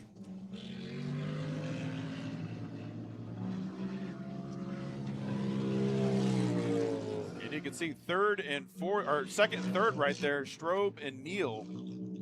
They're dealing with a little bit of dust, too. That makes it tough in that third place position.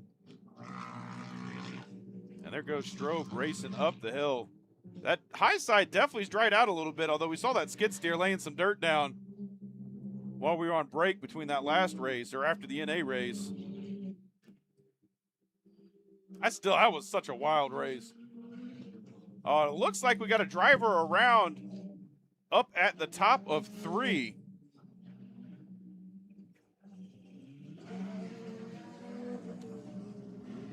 Unless that's, no, he's not in our race. Or no, that's Shane Matzinger. I don't know if he's having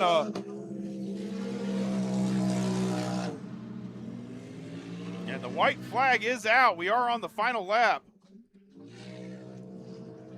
And it looks like, yeah, he's just sitting there, so I think he's got a mechanical. And he looks like he's far enough off. They shouldn't see a caution on that turn. No, there shouldn't be a local for that.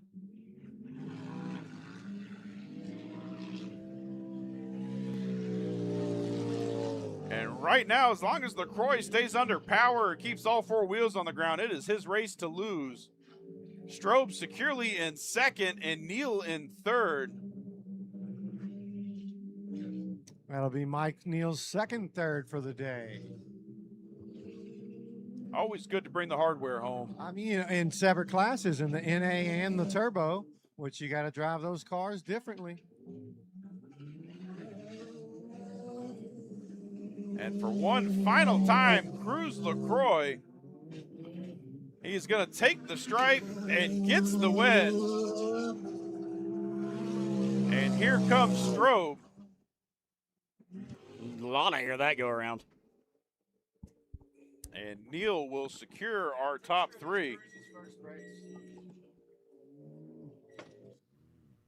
And we will be trackside here momentarily with Stephen Newbold, who's going to get a word with our top 3 drivers.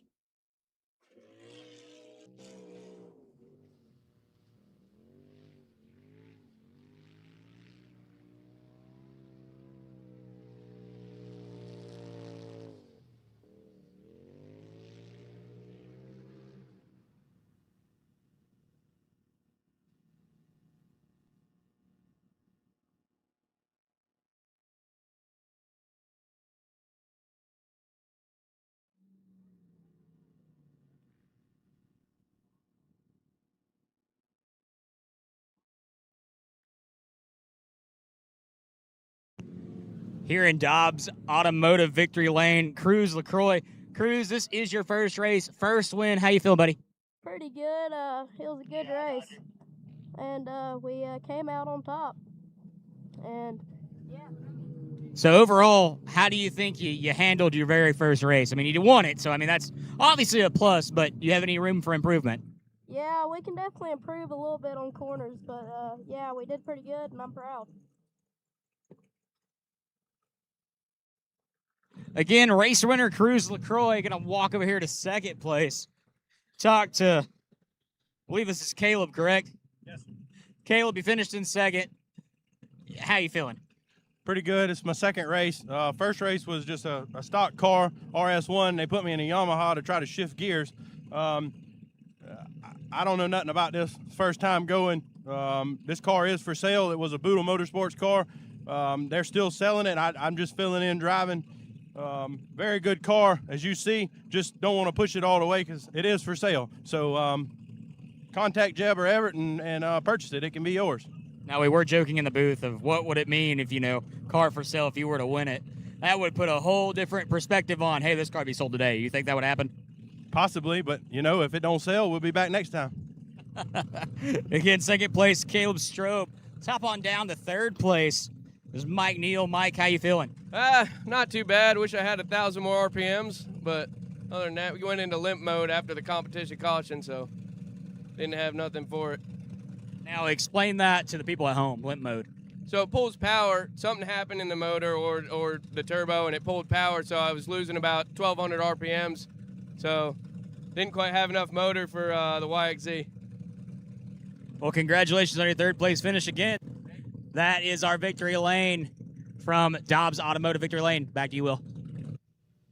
All right, Steve, and that's going to do it for our Sportsman side-by-side division. Coming up next, we've got the Pro side-by-side division. I can hear those cars already rolling right now. And so we are just moments away from getting the next race off. We're going to take a quick break here. We'll be back with you momentarily.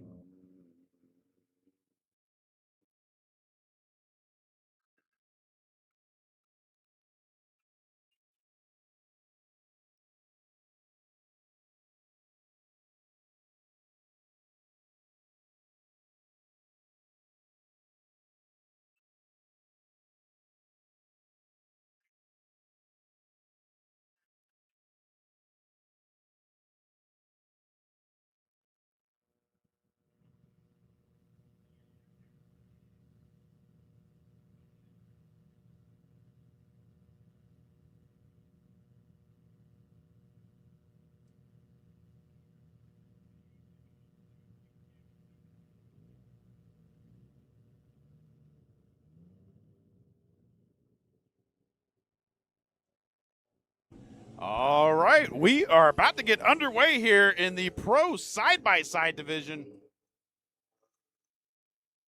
Cars are pulling out I don't know if you call this pit road or the staging area. We would call that staging area. Yeah, that'd be staging. Pit road. We have got, Pit road would be a hot pit. That's where, Nathan crews Parker, are. Ryan Knight, Braden Edison. I think it's Eason. Eason. I can't see. This screen's real tiny on my preview. Reese Fullman, John Dobbs, Dominic DeAngelis, and Lulu Walpole. So Nathan Parker had some car issues yesterday. He was almost certain he got it sorted out. I'm anxious to see how that car holds up. 7 drivers in this. Got Ryan group. Knight in a brand new car, his first race in that new car. Braden Easton is first time moving up into the pro class.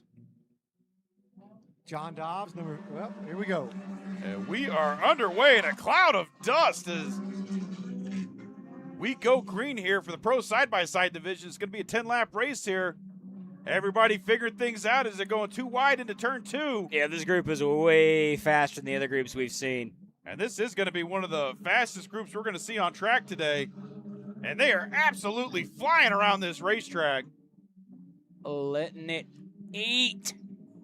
Big cloud of dust through these corners. Yeah, I can taste it in here. Yeah, oh, yeah, that's the best. That's the best part. part. You know it's good when you can taste it. And making their way around turn 5 over the ski jump. And coming up on our position here in turn 6. You're going to have a lot of wheeling through here. One's off. The 150 off right in front of us. That's Nathan Parker. That was your leader. Oh, no. It looks like he didn't get those car problems sorted out. He refired, though. Here he comes. And I didn't see. There we go. Laps are counting now. So Ryan Knight is your leader. Reese Fullman in second. Dominic DeAngels in third. Braden Eason in fourth. That's your 1, 2, 3, 4 as you're looking at him on the screen right there. And Reese Fullman there in second. He's running a champ car. He's racing a champ series this year. So he's a little underpowered compared to everybody else. Now, we know a thing or two about actual champ car. You mean chump car? Chump car, yeah, how it used to be. Champ series. Yeah, the chump car racing series are now, since it has to be politically correct, champ car. Even though back in the day we had a blast with it. And Knight leading that pack through turn 6. Look at that rooster tail coming off. Absolutely flying. And one just about go entirely around there, slowed down the field. Everybody loaded up. We've got one car off track a little bit further past where the initial start was. I think that might be the 150 of Nathan Parker again. I believe it is. He's chasing some electrical gremlins in that car. And right now that is third, fourth, fifth, and sixth coming underneath our camera position. As you can see, picking it back up there on our turn 2 camera, coming up the hill there at Talladega. Back down the hill. And Ryan Knight kind of pulling away right now, so we're really watching the battle for second, third, fourth, and fifth as they go fighting back up the hill into turn 5. Catching air on the ski jump.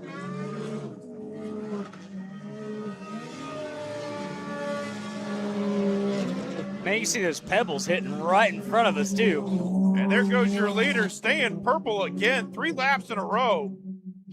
He is absolutely cooking. Ryan Knight is the driver to beat right now. Is he cooking with Crisco, Will? He is almost a full second faster than second place Reese Fullman. He's cooking with beef tallow. A little bit better for you.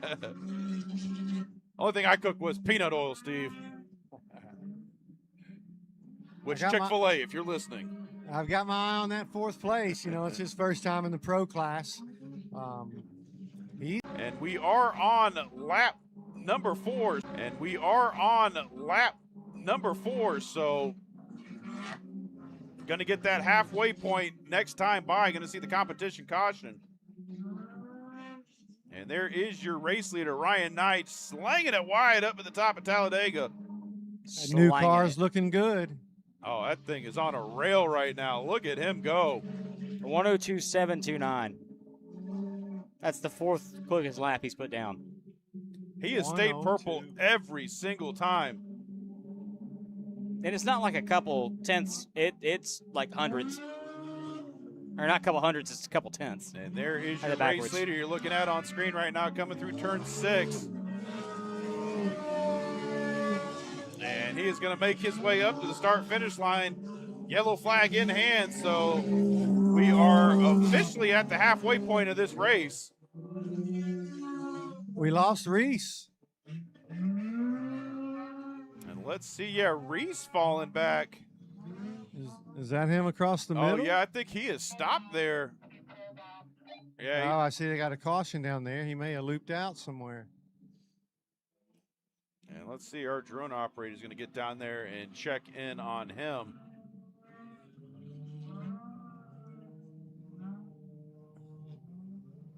Is something hanging or is? Well, it looks like he may be mechanical. What is that? I think That's it's a mud flap. X3 mud flap. Rock knocker.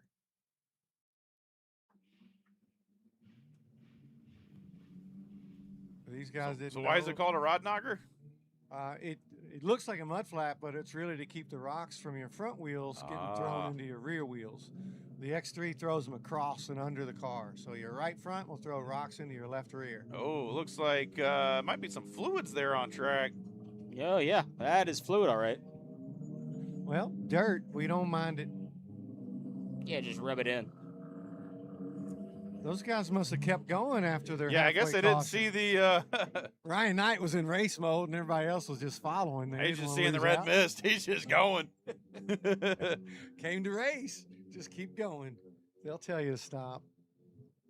We had a kids kart race one time do that. Just didn't stop. They kept going till about. Oh yeah, They ran double the additional laps. 12 laps. I'm bummed out for Reese. They come from Texas. This is only his second time racing here. And that is a hard drive back home, especially Well, when you got to get. He's rolling under his own power, and he's coming this way. Oh no, he's not under his own power. he's under. He's tow on a right lead. now. So that makes me think belt more than anything else. When I was racing somebody in front of me today, I could smell their belt. I didn't know who it was, but it made me hungry. I can tell you this much: I am definitely hungry right now. I didn't eat breakfast this morning, which was my own fault, but you know. So restart. We got watch that third place, number 47, Braden. He's coming on. He looked great in qualifying yesterday. Oh, he got the whole shot on. There you go. He was on throttle almost a full second before anybody else responded. Look at that gap already. And look at this, side by side, two by wide. two. It is scary coming too wide in a corner, especially if you're on the outside. And barely holding on to the top. Riding the curtain. Boy, Dominique caught up on that last corner, though. Ryan Welcome to gave the him some. World of Outlaws pro race. Yeah, Here right. in There's a Durhamtown. pass. Brian Dobbs is coming. Was Oh, that he's Dobbs? slowing down. Second place is falling back. Or I called him Brian. John Dobbs. I think he made it pass. He sure did. John Dobbs moved into third. And he's still falling back. I think he might be having a mechanical.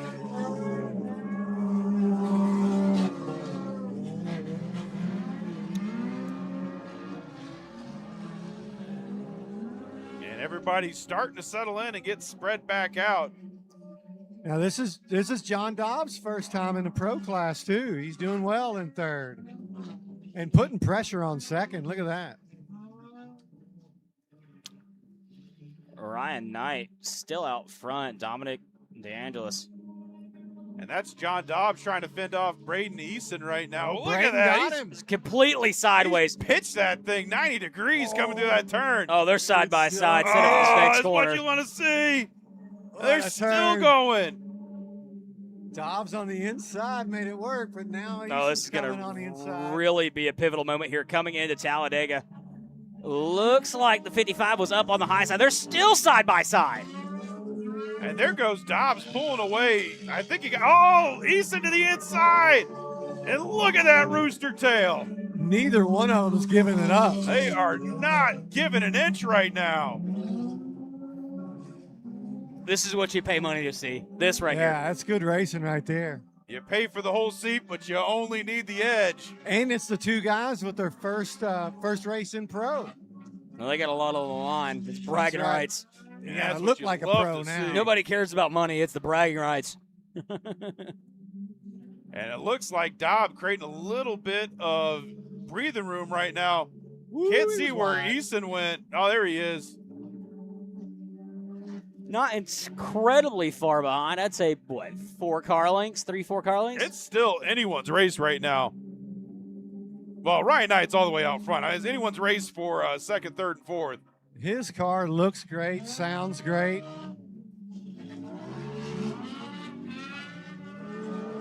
And there's your race leader.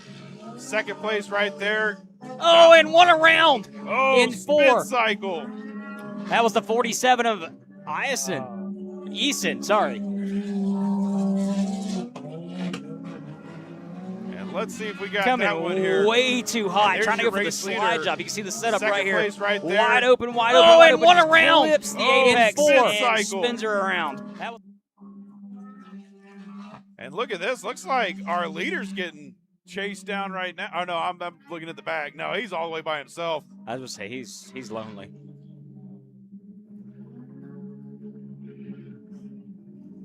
You know, we never saw them pitching the cars as hard on Talladega. Now that they flattened it out a bit, they are coming around with their back end. And now we're following the battle in the back here. That's Braden and what I think is Reese Fullman.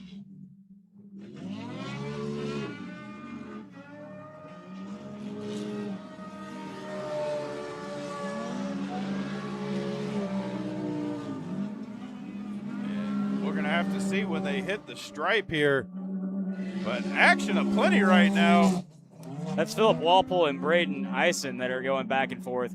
White flag in the air. Ryan Knight is your leader. Dominic DeAngelis second. John Dobbs third. That is your current podium. Fourth place, though, up for grabs between Philip Walpole and Braden Eisen. And they are racing down the back straightaway right here, coming up under our drone pilot. And let's see. Oh, dips down a little bit as they are going up the hill. All the way. Oh, and he eats the curtain.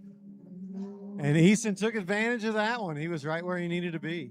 But let's see. He's still got to drive it to the finish line. Again, this is the battle for 4th and 5th. As our leader, Ryan Knight, comes out of the last set of corners back up the hill. And let's see. There they are, just at the top of your screen right there. And the 21 of DeAngelis, Problems. Oh, no. Oh, at and the he's finish. Off. Oh, not what you want to have happen. So it's Knight, Dobbs, Eisen, Walpole. A mechanical 75 yards from the finish line. That is a heartbreaker. That is. That one hurt. That is a bad break. That one Yes, hurt. That's a belt. And he knows the sun's gotten out and is starting to get a little hotter out here. I wonder if that's starting to play into it. I can tell you this much. I'm sweating a little bit more than I was earlier. Yeah, well, we got Stephen Newbold heading out to do our Victory Lane interviews. Track crew's getting over there to check on Dominic. But a very happy number 52, Ryan Knight, your race winner. Now we're going to go down to Stephen Newbold with our Victory Lane interview.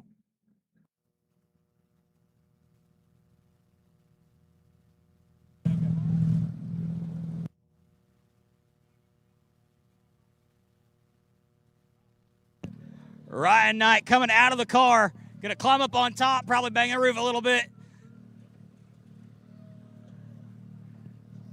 Ryan Knight, your winner here in Pro Turbo. Ryan, what a race. Dominance. We were told this is a brand new car. How's it handling? Great, man. It's pushing a little bit in the turns, but that's something we'll just have to get figured out. It's a totally different driving style, that's for sure. But as far as the car, I'm super stoked. Love it. It's awesome. Just want to thank Car One, Brian Carr, and Tommy Clark, Lunatic Racing, Sean Ashmore, Freedom Race Lifts, Coastal Tire, Combat Clean, Ibex. Just like to thank everybody that helps us get out here. Well, great race today. We're going to go ahead and talk to our second place finisher. Congrats on your victory. I'm going to walk over here to John. John, buddy, that was a race, wasn't it? You were battling hot and heavy between Eisen back there, and wow, it was back and forth, back and forth, back and forth. How you feeling? I'm feeling amazing. I mean, I know Easton, our battle for a couple of laps, that was amazing. I mean, he was driving really well, so I'm just surprised to be here in top 5 even. So I feel great. Well, second place finish. That puts you, what, second place in this division in points. This first race of the year. You feeling confident going to race 2 later on? Thank you. All right, going to down here talk to third place finisher Easton. Buddy, wow, okay, we got to talk about that battle back and forth between you and John. Okay, what was going through your mind that entire time? Because it was slide job, back and forth. The last thing I want to do is hit him because I like him and he could hit me a lot harder. Well, I could feel that from a competitor standpoint. So third place overall, feel comfortable with that finish? I can do better. We're going to see how we can do in the Open. Well, congrats on that third place finish, buddy. We'll see you next time. Back to you, Will. All right, Steve, and that's going to do it for our pro side-by-side division. We only got 2 more races left here, folks. We got the Open naturally aspirated and then the Open side-by-side, so a couple of fun divisions coming up here to close out our program. If you're still tuning in, we appreciate every one of you guys for watching at home. If you're sitting here trackside, show these guys some love. Get up on your feet. Let's cheer a little bit because we are almost through day 1 here. We got 2 more races to go. And, man, Steve, it has been an exciting start to the 2026 side-by-side racing season here at Durhamtown. I'm already ready. Call me. I'm coming back. Are you gonna clear the schedule out? Yeah, I'll figure out a way. I'll figure it. I mean, if it interferes with NASCAR, I'm sorry. That's priority. Unfortunately, I think they got dibs, but yeah, they do have dibs. But we've been having a good time here in the booth, hanging out. Yeah, it's been a hot minute since it's just been the Will and Steve show. I know. Well, we thought it was over after you got the NASCAR gig. Yeah, somebody decided to go big time on me. I'm sorry. They called, and I said, all right, let's do this. It was just an opportunity that came knocking, and I was like, you know what, let's see what happens. Well, I'm happy for you. I love the fact that you get to move on and do some bigger, better things. Slightly jealous because you're not here with me as much, but, anytime we get the opportunity to hop in the booth together, I always enjoy it with you, Steve. Oh, yeah, it's always a blast. Again, you gave me my first start, so I'm always forever thankful for that. And your first road course dirt race. My first road course in general. Well, no, we used to do some amp stuff. That's what I'm saying, road course. I guess that's true. Yeah, we were doing road course karting. And your first road course, not my first oval event. I'd done plenty of those beforehand, but it's definitely it's crazy to see where. So I'm basically like your first toxic ex-girlfriend. Is that what it is? Yeah. So you're my crazy ex that we only talk about in the group chat. Wait, which group chat? You know which one.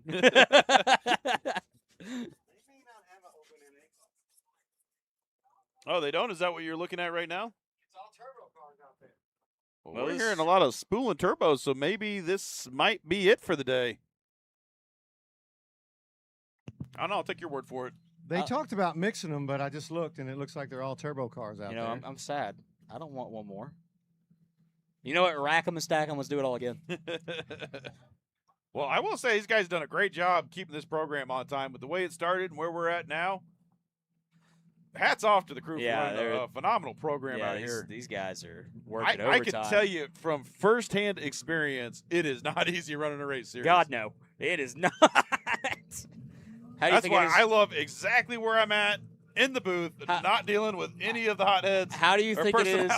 How do you think it is is doing that, running the track itself, announcing, and doing everything else? It sounds like my autocross series. Yeah, times that, which is way less stressful because it's just one car at a time on a cone course. Mine is not. You got. Well, you're dealing with nothing but parents and quarter midgets. Well, that's not what I was referring to. Oh, you're talking about North Georgia. Yeah, I'm talking about North Georgia. I mean, man, sometimes we have some massive fields. I mean, we had a. Hey, that one time y'all invited me out there, that 122 cars that night. Yeah. And you missed it. Yeah, I did. Where was I at? You were somewhere, but not in North Georgia. I was in the Caribbean. That's where I was. I feel like you had either just gotten pregnant or were in the process of doing so. No. That was our wedding anniversary. It was our first wedding anniversary, and I wasn't missing that. My wife told me if that was the case, we're getting a divorce. I'm just kidding. She never said that.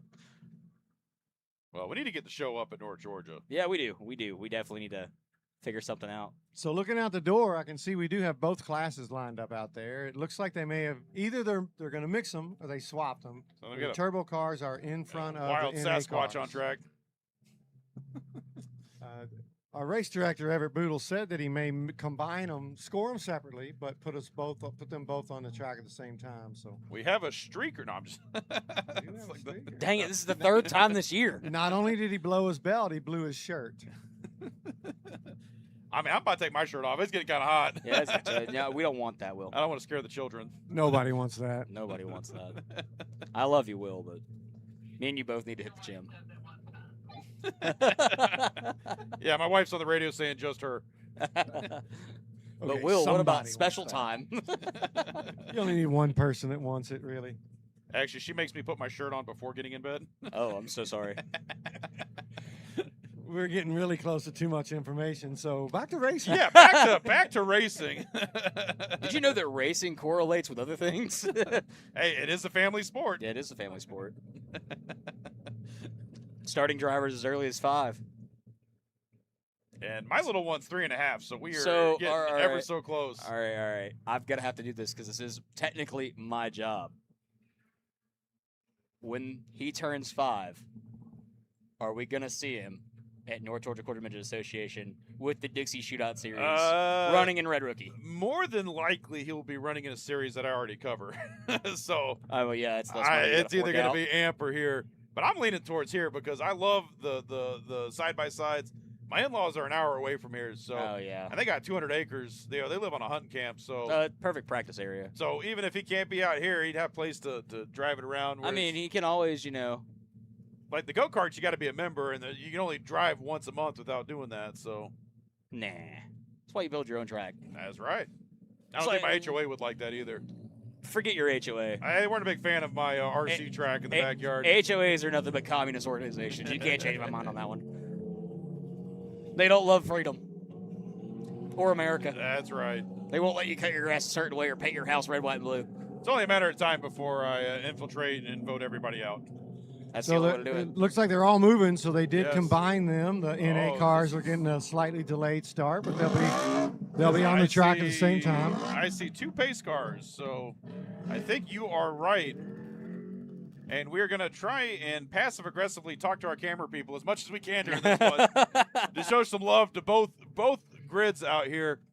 Because, it's something when we get multi-class racing at AMP, it always ends up being follow the leader and everybody else gets, I never thought of it from that standpoint, but yeah, the group that starts second doesn't get the camera time. And really, that's all we want as a racer is to be on camera. Yeah, that's something I've noticed. And one of the nice benefits of doing what we do is after you do it for a couple seasons, it actually brings more people in because you're playing to the ego. Who doesn't love to see themselves on camera? And nobody wants to see the leader out, 5 cards. So right now they are getting lined up. So they did mix our classes, and there was a $100 bet if a NA car caught a turbo car. That was in the Vet 40 class. Wow. I'm glad I didn't have to pay $100 for that one. Well, it was definitely exciting to watch. I was hyping you up the whole time. Oh, I appreciate that. You have to go back and watch it. Oh, I certainly will.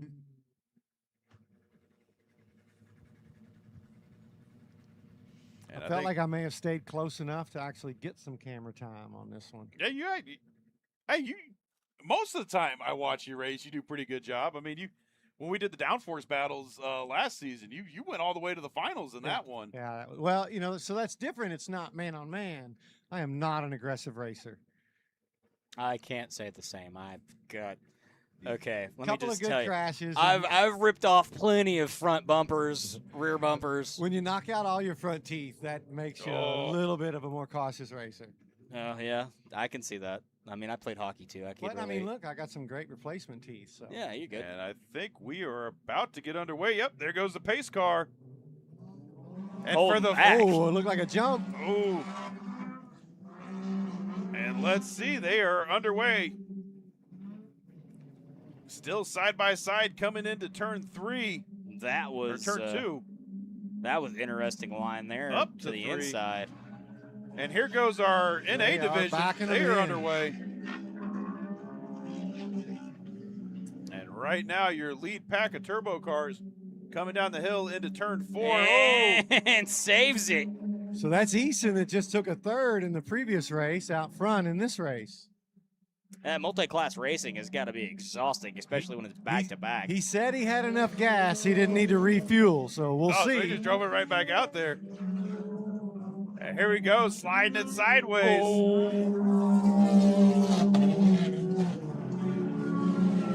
248 to Ryan Smith was right on the lip. Across the line.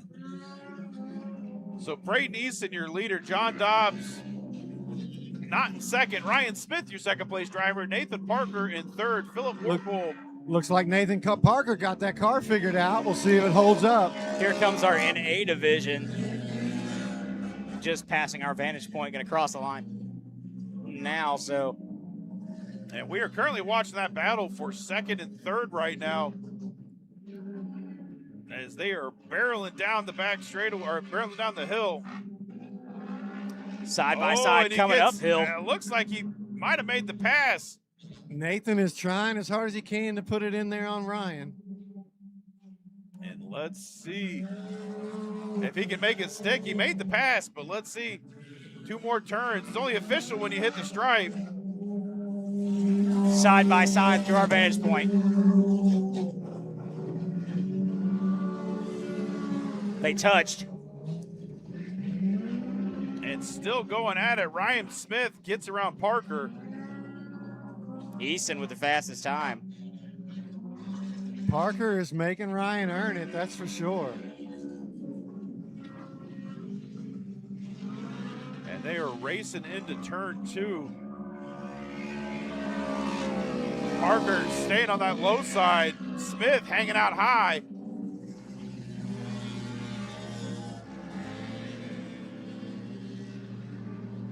And they keep switching back and forth on that line. Oh, they make contact.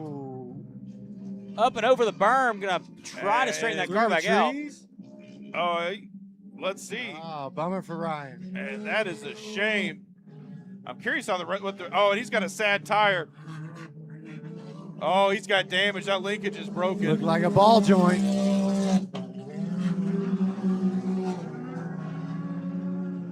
And I don't know how the race director calls that, if that's just a racing incident.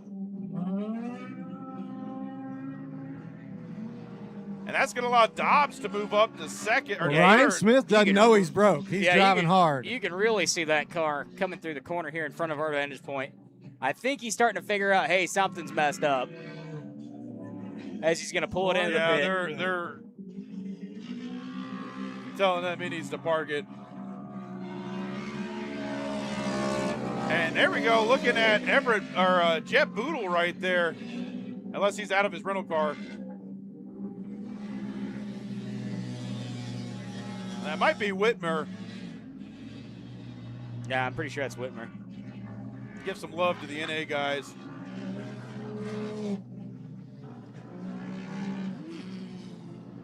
And there at the bottom of your screen right there, there's Eason and Parker in your turbo class.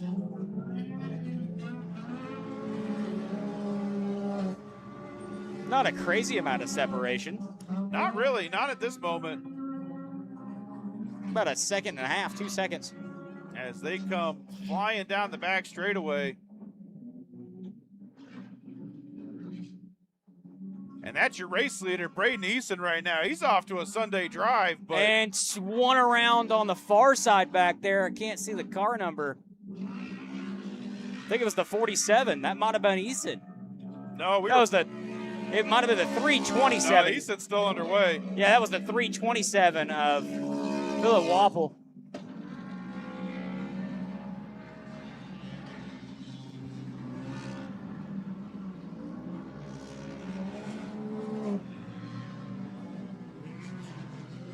And there's Easton right there, hanging, slinging dirt. As he comes up to turn 7, competition caution is out, so we are going to group them back up.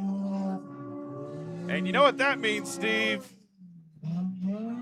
We've only got 5 more laps of racing to go for today. I thought you were going to say crank it up. I got really We could excited. do that too.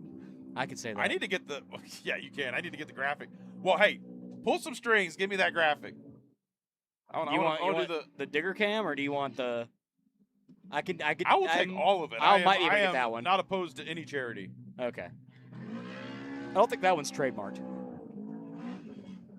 So we saw Nathan Parker having to wrestle with some traffic on that last one, and on this restart, he's going to be right next to Braden Easton. Should be a good restart. And we got the last couple of cars making their way past the start finish. There goes Ewing. Here comes Jason Mundy, last car to take the halfway point.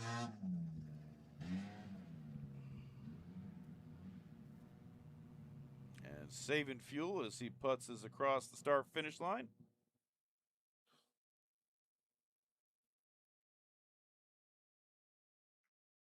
And right now getting our two classes lined back up. So Whitmere, pretty dominant performance so far in the NA division. Easton doing the same thing up front in the turbo division. Nathan also won the old man division, the Vet 40 class. He got the top of the podium there. No, I like the fact that you call it the old man division and not the fat guy division. He can say it. Because I mean, in the well, how you it can works say fat guy division.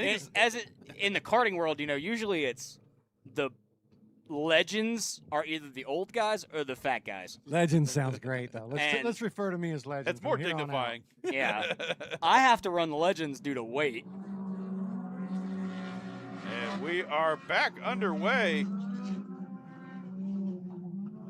Getting some very artistic shots out of our drone operator as we are coming down the backside of the track, up the hill into turn 3. First group And fired up. Look at that. Easton goes a little wide. He's going to allow Parker an opportunity. But Parker just keeps it single file as now he's dipping to the inside. He showed him a wheel, but didn't He's stick trying, it. but man, Easton is just powering through these turns. As right now they come across the ski jump out of 5 into 6. And let's see how he pitches it here. And a cloud of dirt is your field, as your top 4 are all but about 2 seconds apart right now. Starting to spread out. Easton and Parker pulling away a little bit from John Dobbs in 3rd. As they hit that first of 3 jumps coming down the back straightaway. Look at that hang time. As they are rolling those things into turn 2, up the hill into 3. And still, Parker is not letting go right now. He is sticking a nose in there. Look, is he going to shove it to the inside? And on top of the lip. Can he do it? And one almost over. And we got one off track. Saved it. But he got back on. That was 3rd place Dobbs. You want to talk about a pucker moment. That was the definition of a pucker moment. And here they go, racing back up to the start finish. Whoa! And look at that, Parker running the fastest lap of the race. He is not letting down right now. He has got that pedal through the floor. And here they come, racing down the back straightaway. They're almost right on top of each other, Will. Oh, they're going to finish on top of each other at this rate. It's going to be like a BMW 10 Series race. And here we go. Parker looking to the inside. It's going to be about where they get on the throttle through the corners. Yeah, and Easton's just hanging wide to carry more speed.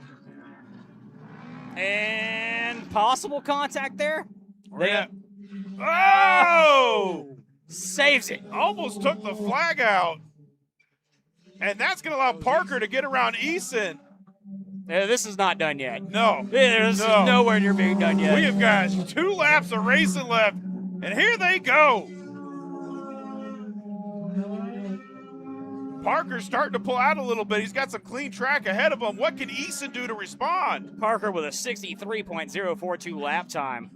Fastest so far. And they are flying down the back straightaway. Easton, he's on his back foot right now. How is he going to respond? This lap will be the white flag lap. And Easton is throwing it. But I don't know. Parker's looking like he's settling in now that he's not having to fight anymore. Perfect lines are going to have to be what Parker's going through right now. Easton's got to catch back up. As they go uphill and out of sight here at turn 5, back down the ski jump. And Parker's pulling away. Look at that. He ran the fastest lap last time. Let's see if he can stay purple this time. Through our vantage point they go. Still Parker, Easton, Waffle, Dobbs, Whitmer, Hedwig, Mundy, Smith, And the white flag is out. One more lap to go. Parker not letting up that time either. 102.948. And he is pulling away right now, so barring a mechanical, it is his race to lose right now. And man, what a way to come back. And let's see as he comes up the hill at 3 through Talladega. Keeps it on track. That turn swallowed so many cars today.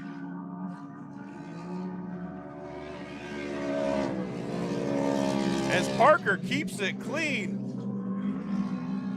Easton trying to do everything he can, but I don't know if he's got anything left in the tank. And he's running back-to-back races in that car, so you got to wonder if consumables are playing a factor here. Parker coming through the last couple corners, still out front, headed back up the hill. Gonna pass spectators, checkered flag in the air. Nathan Parker gonna take it home. And Parker open. Gets it done. Ray Neeson in second. And there goes Warpool and Dobbs. And Wow, it we looks weren't like paying Whitmer's attention. still on track. He's going to be your last driver in the open division. And there's Ewing right there we're looking at on our screen. He's trying to chase down Whitmer. As we were watching the tail end of the NA open division,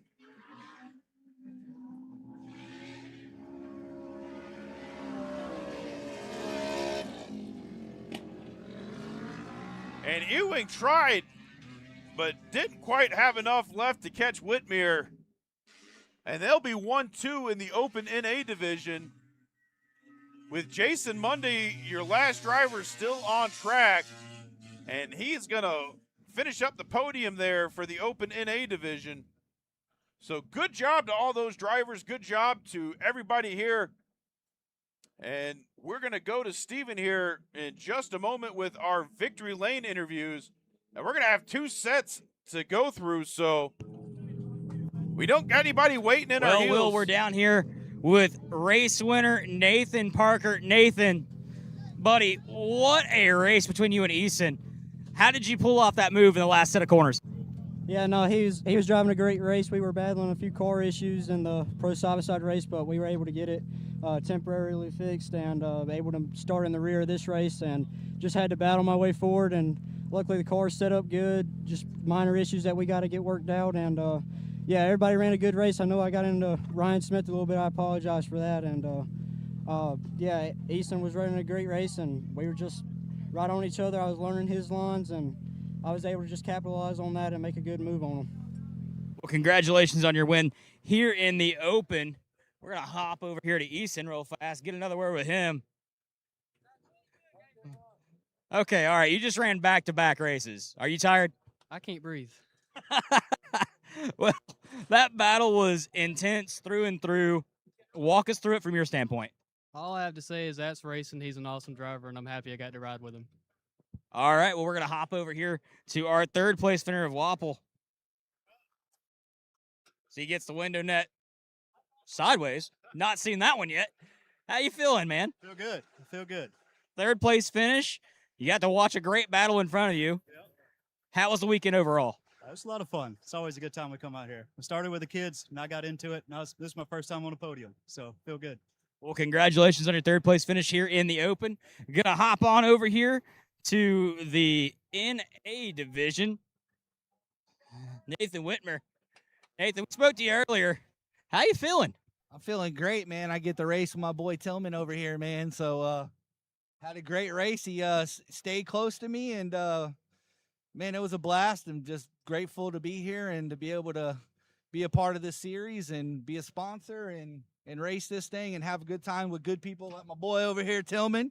He really did a good job, man. I'm proud of him. He's come a long way. So look forward to the next round. It's going to be a good one. And thanks to the staff and everybody back home that's watching, hello.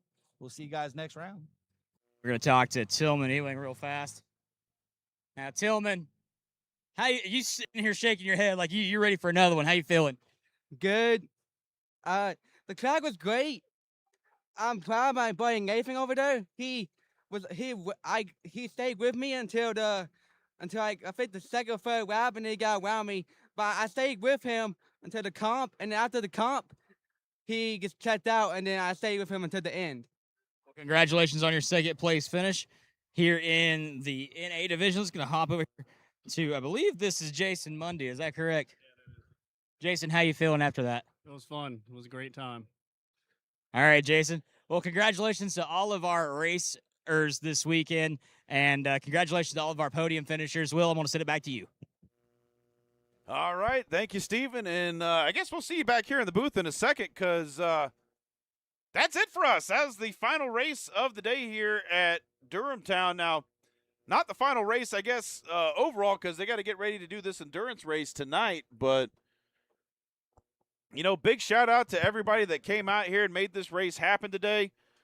Shout out to the crew, the broadcast team, everybody out here. Such a fantastic group of people to make this thing happen. And look at this awesome shot of the overall facility here at Durhamtown. This is something it's hard to describe to people when you say 5,000 acres of off-road trails and courses, but this place is truly a gem. It's buried out here in East Georgia, about the middle way down. We're in Union Point. If you are into any sort of off-road sport, there is something here for you to do. And, you know, again, hats off to everybody that makes this series happen, that puts the show on. You know, we couldn't do our show without the guys that run the track. Definitely couldn't do the show without my co-announcer, Steven, here. And, Steve, before we sign this thing off, anything you want to say to these fine folks at home before we close this one out? Well, now that I see the track aerial, I see exactly what you're talking about. But I would like to say this has been a wonderful experience. Very first time calling any off-road racing. I will definitely be back when you call me, if my schedule allows it. Definitely good to have the Will and Steve show once again. It's been far too long, and we need to figure out a way to keep it going. Anything I can do, Steve. I try my best. Works for me, buddy. Just call me. Well, with that, folks, we appreciate each and every one of you for coming out here and supporting us, supporting the series. A great way to start round number 1. And we will be back at it April 11th for round number 2 here in Union Point, Georgia at Durhamtown Off-Road Park. So long, everybody.